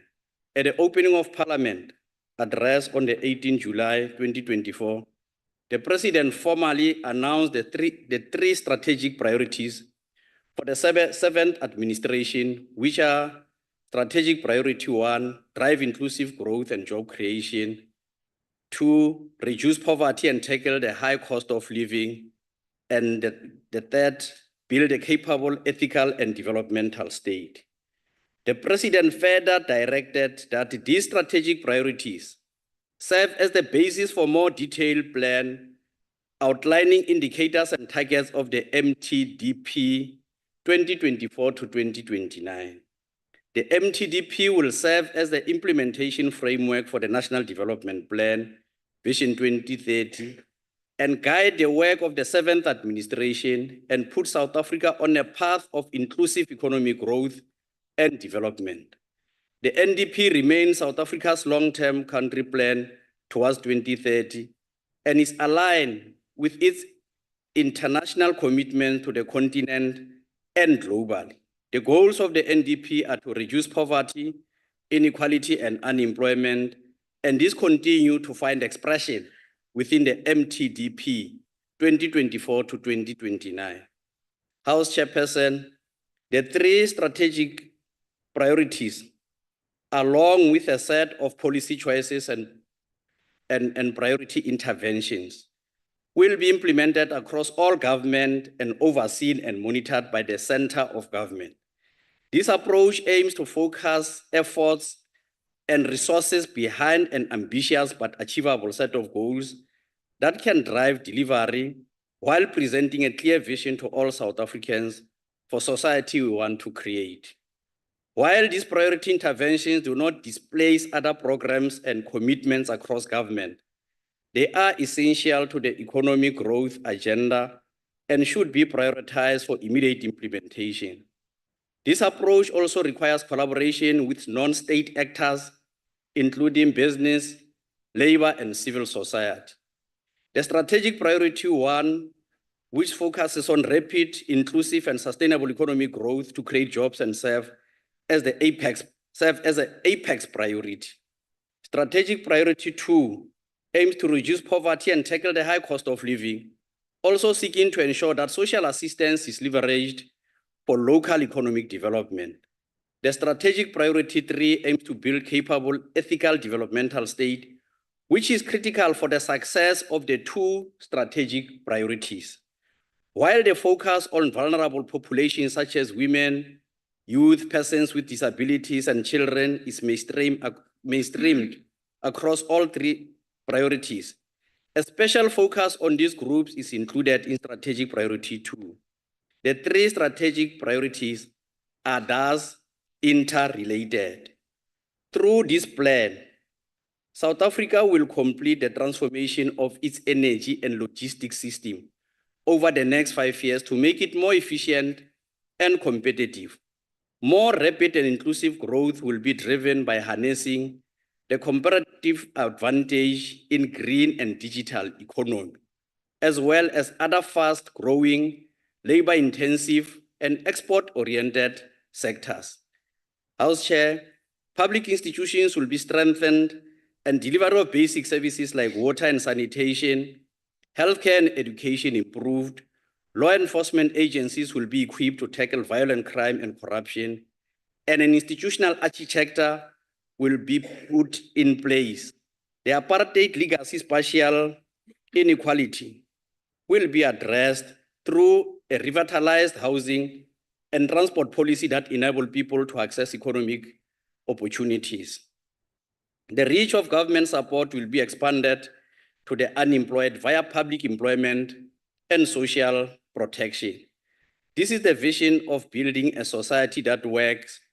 It is a vision of a society in which there is dignified work for all, in which the latent energy and potential of the economy are unleashed, in which social protection is sufficient to provide support to those in need, and in which growth is inclusive, green, and sustainable. House Chair, beyond the Cabinet Lekgotla, the Department of Planning, Monitoring and Evaluation engage with FOSAT, which is a forum for heads of department clusters, as well as national and provincial government stakeholders in August and September. These engagements added the detail of the indicators and targets for the midterm and the end of term of the government. The work with the economic cluster also developed 3 growth scenarios. These scenarios outline projected growth associated with a business as usual scenario and 2 more optimistic scenarios associated with reforms outlined in the draft MTDP. In summary, the scenarios show projected GDP growth ranging from 2% to 5.4% by 2029. Work on the growth scenario is still ongoing. The DPME presented the updated draft MTDP to the extended cabinet on the 18th of October.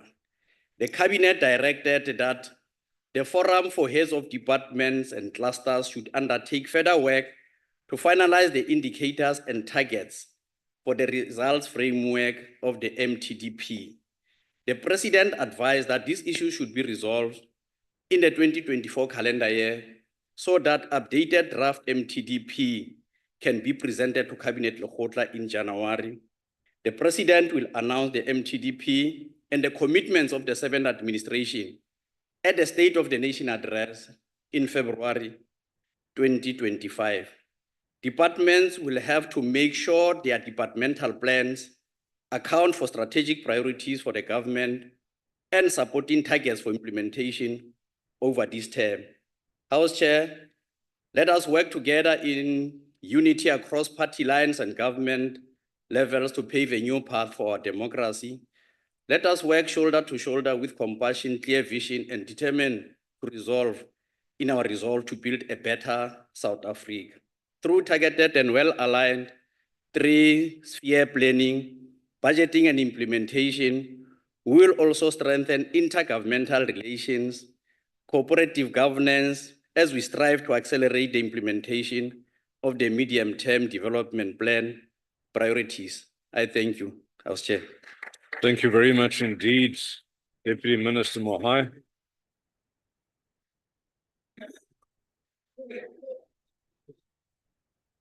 Honourable members, there you have the statement from the executive, and I now invite delegates to make their comments and give their inputs on the statement. The first one who will have an opportunity to do so will be the Honourable Majola from Umkhonto weSizwe Party.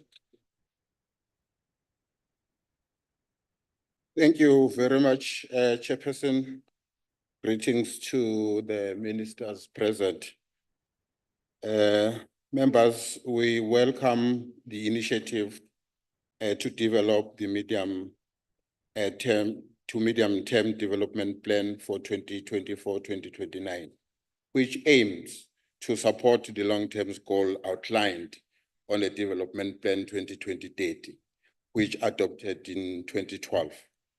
However, we are concerned, Honorable Minister, with the noticeable gap between review of the previous MTDP for 2014 to 2019 and the adoption of the current one, which is the NDP for 2024 to 2029. It is important, Honorable Chair, to state this. The MTDP has been overtaken by the events which form part of the priorities of the 7th administration. One, we have just adopted the mid-term budget policy statement without referring to any of the MTDP as a guide to the adjustment budget. As the MK party, we have growing concern about the outcomes of the past MTDP. These plans were intended to provide the essential guidance and reference point for the future development strategy in line with the NDP. As we approach the formulation of the 2024-2029 NDP, it is crucial to reflect on the lesson learned from the previous one. This current MTDP present our final opportunity to make significant progress towards achieving an ambitious goal outlined in 2020-30 National Development Plan. I'm saying that, Honorable Chair, because we are only left with lousy 5 years to arrive at the NDP 2020-30. Currently, our progress falls short of the established target, which is pressing issues that required an immediate attention.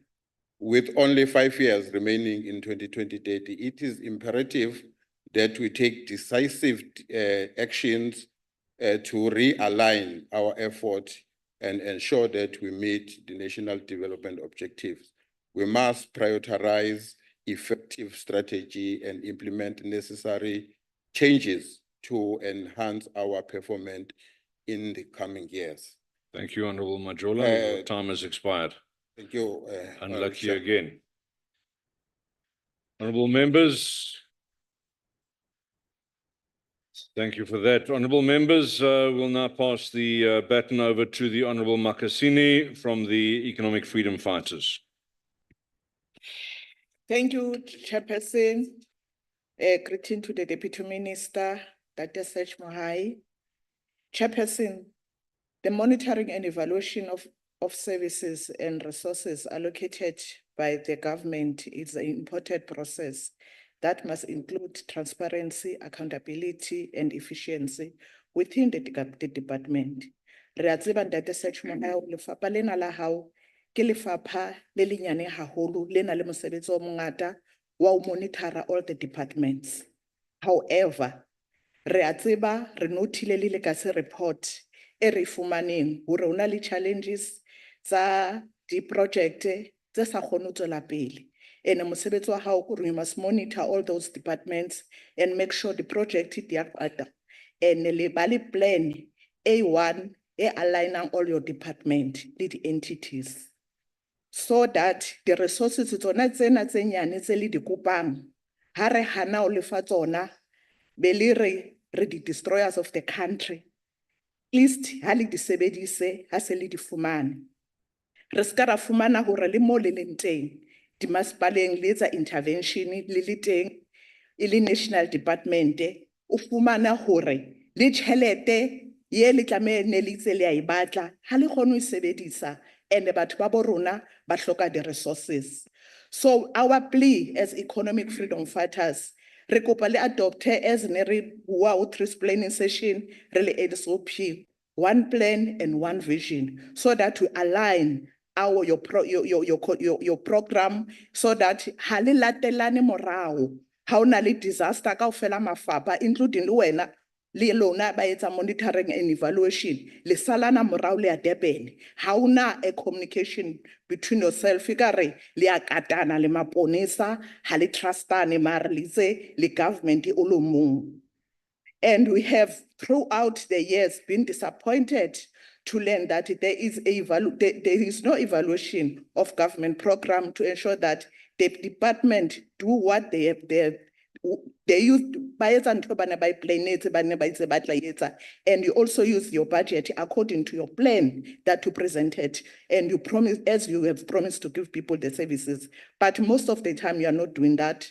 Like example, in your constituency in Machabeng, 2 children last month they died with the project it's neglected the national department, and at the municipality it say I don't know, some maybe we are going to check, maybe it's a national department. We cannot allow ntoye o government o le mong hobane le itse le ko government wa kopanelo ha le are masipala o ikemetse. We know also this Deputy Minister, this is not to be true to all of our country. We often met with the incomplete project in all our municipalities. Honorable Makasini, sorry, your time has expired. On our project, but tšhelete e sebedise ka tsela eo o no le itse le tla e sebedisa ka teng. Ha ke bone lona lona. Thank you very much, Honorable Makasini. You may take your seat. Honorable members, we now return again to Mpumalanga, to the chairperson of the Portfolio Committee on Community Safety, Security and Liaison, Honorable Monini. Thank you once again, Chairperson, and greetings to the Deputy Minister. Planning, monitoring and evaluations plays a very important role in the public sector, private sector, and development sectors in enabling the entire management to observe whether do they meet the set objectives that are initiated when they develop a strategic planning of the organization for the set period, focusing on the process aligned with the organizational policy. Planning, monitoring, and evaluation is an ongoing and continuous process that is interconnected and interrelated. As such, as monitoring cannot be done without evaluation and vice versa. And these two areas are different in approach, application, and implementation. The establishment of the Department of Planning, Monitoring and Evaluation was a clear demonstration of government's commitment to ensure that our performance makes a meaningful impact in the lives of our people. And this has been set out in the National Development Plan Vision 2030. It is necessary to ensure and evaluate whether government is in the right trajectory in dealing with poverty, unemployment, and inequality. The current administration is taking off the work that was carried out by the 6th administration, and from time to time, it is important to comply with our democratic values and principles of putting our people first. Planning, monitoring, and evaluation also help in improving performance and achieve results. The main aim is to measure and assess the performance in order to manage the achievements of outcomes, expected accomplishment, and outputs more effectively. Without proper planning, chairperson, and evaluation, government will not be able to measure the needs of our people. In conclusion, I support on behalf of Mpumalanga the executive statement of the Minister of Planning, Monitoring and Evaluation on the draft medium-term development plan. This will assist us in ensuring that we improve performance and discharge our political and administrative responsibilities. I thank you, Chairperson, for the opportunity. Thank you very much, Honorable Monini. I don't think committee chairs qualify for overtime, but you've done your work today and it's appreciated. Your involvement in our sitting today is gratefully received. Honourable members, we now move on to the Patriotic Alliance, which will be represented by the Honourable Farmer. One and only. Thank you, Chairperson. Energy supply has stabilized in 2024 with no rotational load shedding since late March 2024. Prior to this, electricity supply shortages had constrained South Africa's growth for several years. Rolling scheduled power cuts started in 2007 and intensified from 2022. The cumulative duration of the outages due to rotational load shedding, each of which lasted 2 to 4 hours, was equivalent to 289 days in 2023, up from 157 in 22 and 48 in 21. This severe electricity shortfall disrupted economic activity and increased operating costs for businesses, many of which rely on costly diesel generators. The subsequent improvements in electricity supply have been attributed to improvements in the management of the National Power Utility ESCOM and high-level political support from the President and the Minister of Electricity. Weak structural growth and the COVID-19 pandemic have exacerbated socio-economic challenges. South Africa's GDP has recovered to its pre-pandemic levels, but the strength of the recovery has been hindered by multiple structural constraints, including infrastructure bottlenecks and low productivity. The recovery in employment continued in 2023 with 790,000 jobs were added, but the pace of job creation has not kept up with the growing labor force, resulting in a rising number of unemployed people. The unemployment rate stood at an elevated 33.5% in Q2 of 24, with women and youth persistently more impacted. Inequality remains among the highest in the world, and poverty was estimated at 62.6% in 23, based on the upper middle income country poverty line, only slightly below its pandemic peak. These trends have prompted growing social demands for government support, which could be the sustainability of public finances at risk if they are not to be met. These ever so slightly increases does, however, seem to show a brighter future is on the horizon. If those governing in the Western Cape can pull their finger and deliver services to all the people and not just the privileged few. Thank you, Chair. Thank you, Honourable Farmer. The opportunity for a statement now passes to the Freedom Front Plus, and in this instance, they are represented by the Honourable Breert. Thank you, House Chair. Welcome back to the House, Honourable DM. I don't want to sound like a negative Nelly on your first visit to us, but I have no other choice. 2 of the 3 strategic priorities of the MTDP focus largely on employment, but South Africa's track record in employment is greatly lacking. South Africa's unemployment rate has been consistently high over the last decade and has increased significantly. In Q4 of 2023, the number of unemployed South Africans was 7.9 million, which is an increase of over 80% from Q4 in 2013. The United Nations Development Programme has modelled a baseline scenario for South Africa based on economic growth from 2014 to 2019. The scenario shows that South Africa would only achieve 1.7% growth by 2030, and unemployment would reach 40.8%. It is important to note that South Africa's unemployment rate reached an all-time high of 35.3% in the Q4 of 2021. What is as worrying is that in 2023, South Africa had the highest youth unemployment rate of any G20 country. With a model scenario, unemployment will be even higher than the highest we've ever seen, and youth unemployment will be even worse. There are many ways to reduce poverty in South Africa, including, but not limited to, creating economic opportunities. But then we need to do away with legislation that is halting economic growth and not encouraging it. Investment in human capital, like access to quality education and good healthcare. Improving access to financial markets will be possible if we provide financial literacy training to entrepreneurs and encourage responsible borrowing and lending.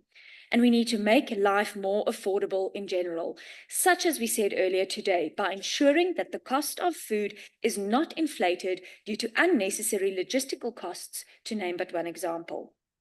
Building a capable, ethical, and developmental state is quite a broad priority that has many facets, but can be quite straightforward to improve.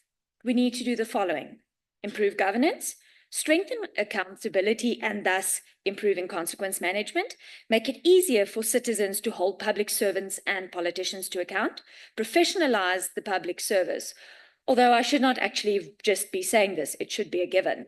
Devolve responsibilities and strengthen local government. If taking the stats into account, the picture is very dull with little hope of achieving the priorities as set out by the NTDP. We can only hope that the GNU will turn things around. I thank you. Thank you very much, Honourable Briat. Let's hear next from the Democratic Alliance's Dr. Igor Skierkogel. Honourable Skierkogel. Honourable Chair, South Africa's development trajectory is indeed in critical juncture. At the end of this 3 minutes declaration, South Africa's debt to the GDP would have risen 1,080,000 rand. That is a rate of 6,000 per second. Now let that sink in. Or more than 6,000. But there is a silver lining to every dark cloud, Minister. Yes, the draft medium-term development plan of 2024 to 2049 aligns closely with the National Development Plan of 2030, aiming to address persistent socio-economic challenges while integrating lessons from the past decade. This could become a realistic target should the DA economics growth policy, which provides a framework that complements that effort, emphasizing job creation, physical discipline, and economic inclusion, be taken into account. Indeed, Minister, key updates from the GNU government efforts reflect strides in addressing national priorities. The DPME highlights improved institutional planning process and robust monitoring mechanisms. Initiatives such as the 10-year review of the NDP have pinpointed areas for course correction, while targeted interventions, industrial parks, and grant payment systems show progress in localized challenges. However, funding constraints and capacity limitations persist, affecting service delivery and scaling of critical programs. Modeling for growth underscores the need for enhanced investment environments and supportive policies. The DS approach includes a job creation target of 2 million jobs by fostering a conducive entrepreneurial ecosystem, optimizing physical expenditure, and reforming industrial and trade policy. Notably, the plan emphasizes simplifying business regulations to track SMMEs, reforming labor laws to boost employment, trade agreements targeting competitive agricultural exports. The government physical space remains constrained due to high public debt and inefficiencies. Yet with the DA-led reforms in the GNU, such as transforming social grants to job-seeker grants, promoting microfinance, significant employment and productivity gains are possible. Additionally, advancing infrastructure through public-private partnerships and leveraging alternative funding for SMEs can unlock growth potential. The midterm development plan sets the stage for a resilient, inclusive economy. The continued integration of DA policies with these strategic plan could accelerate growth, reduce unemployment, restore physical stability. South Africa must seize the moment to foster innovative competitiveness and social economic equity. I thank you. Thank you very much, Honourable Skierkogel. Let's move now to the African National Congress, represented by the Honourable Molokome. Thank you, Chairperson, House Chair. Erekete sebaka se ke le dumedishe mo lebitsong le le botse le leholo la mokgatlo o bušang wa African National Congress. Ke dumedishe the Honorable Deputy Minister and acknowledge the good job that the department is doing in making sure that monitoring and evaluation mo the department in Jarena, the tshepišo tša ona di a fitlhelela. It's unfortunate that other members can't see the good job that you are doing, and ra tshepa hore le tlo fitlhelela ditshepišo tše e le horeng re di tshepiša setšhaba sa rena. House Chair, the formation of the Government of National Unity in the 7th administration is the last phase of the implementation of National Development Plan 2030, not the first, but the last. And the Department of Planning, Monitoring and Evaluation plays a critical role in the development of the medium-term development plan 2024-2029. The translation of 3 priorities of Government of National Unity should be translated into tangible plans which are measured on critical outcome indicators. In the 6th administration, we did observe a misalignment of key priorities horizontally and vertically in the state, which weakens the ability to effectively translate policies into action and impact. The National Planning Commission is another critical entity which contributes to the national's long-term planning initiatives, and it has developed a number of reviews on the implementation of the National Development Plan. The 30-year review report issued in 2023 is a critical assessment on our progress in a social transformation. This is a critical report from the department. A major aspect of strengthening state planning and central planning in particular, it is the ability of the state to shape public and private investment in a reinforcing manner to meet national objective. Without a coordination of national development inclusive of the role of private and public investment and the role of other social partnership will result in weakening policy implementation. A major area which requires focus in strengthening the ability of the presidency to timelessly respond to challenges. Many departments reduce the number of indicators reported on quarterly basis, and this weakens the monitoring.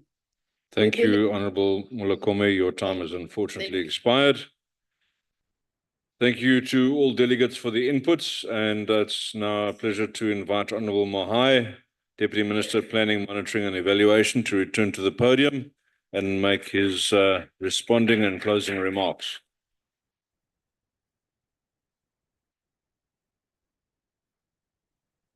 Thank you once again, House Chairperson, and also let me appreciate the contribution by honorable members on this very important area of work.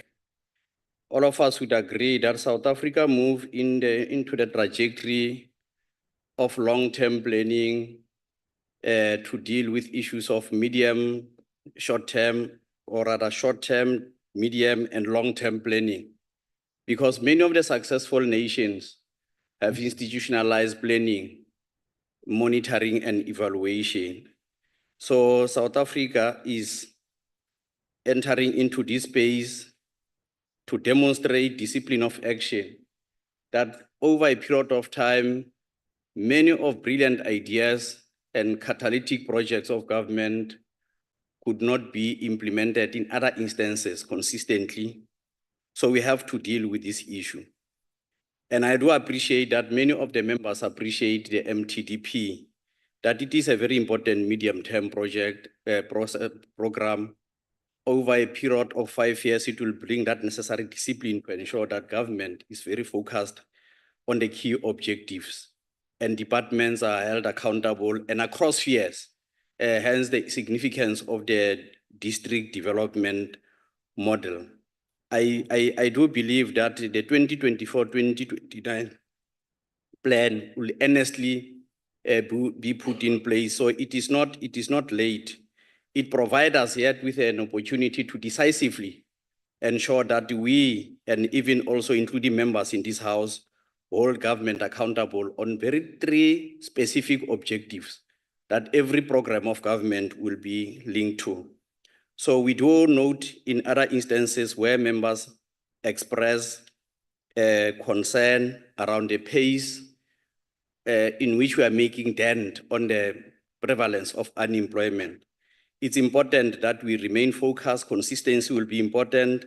And there are many things that South Africa is doing, the government is doing now to show fiscal discipline and to ensure that there's protection of social security, and also that the thinking in terms of which new industries that will increase manufacturing scope in our country, because it is only manufacturing that will also provide an opportunity for larger scale of employment in our country. So we really need to deal with those issues, digitalization of public service. When we talk about building capacity of the state, we do not talk about something just merely theoretical. We talk about the quality of decisions that government takes now, so that they shape the manner in which implementation take place. Even those members who have reflected that South Africa is a bit of a weaker economy among the G20 economies, it is also one thing important also that we should note, that it is the first African country to host a G20, but also unashamedly taking over G20 from Brazil. Our theme as a country is solidarity, equality, sustainable development, focusing on addressing global challenges. So it's important that we remain consistent with the agenda set by India, Brazil, and consistently we must deal with those issues. You'll recall, honorable members, so that we should not confuse the planning process. The period that ends now of the MTSF had identified 7 priorities, which were building a capable state, ethical developmental state, economic transformation, job creation, education, skills, health. What the government is doing now is wrapping up the MTSF phase and the beginning of the MTDP. Hence, it's not a mistake that the medium-term budget policy statement reflects on the shift in terms of trajectory, what the government will be focusing at. So we really appreciate these issues and our continuous interface as a Department for Planning, Monitoring and Evaluation, and through decisive invoking of our frontline monitoring service across government, we will be able to share with this House our frequent evaluations on the performance of government. Thank you.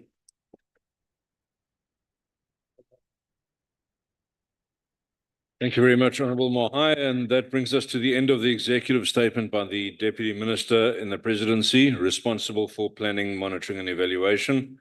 And I'd like to again thank Honourable Mohai for making the statement and to thank all delegates for your engagements on the statement.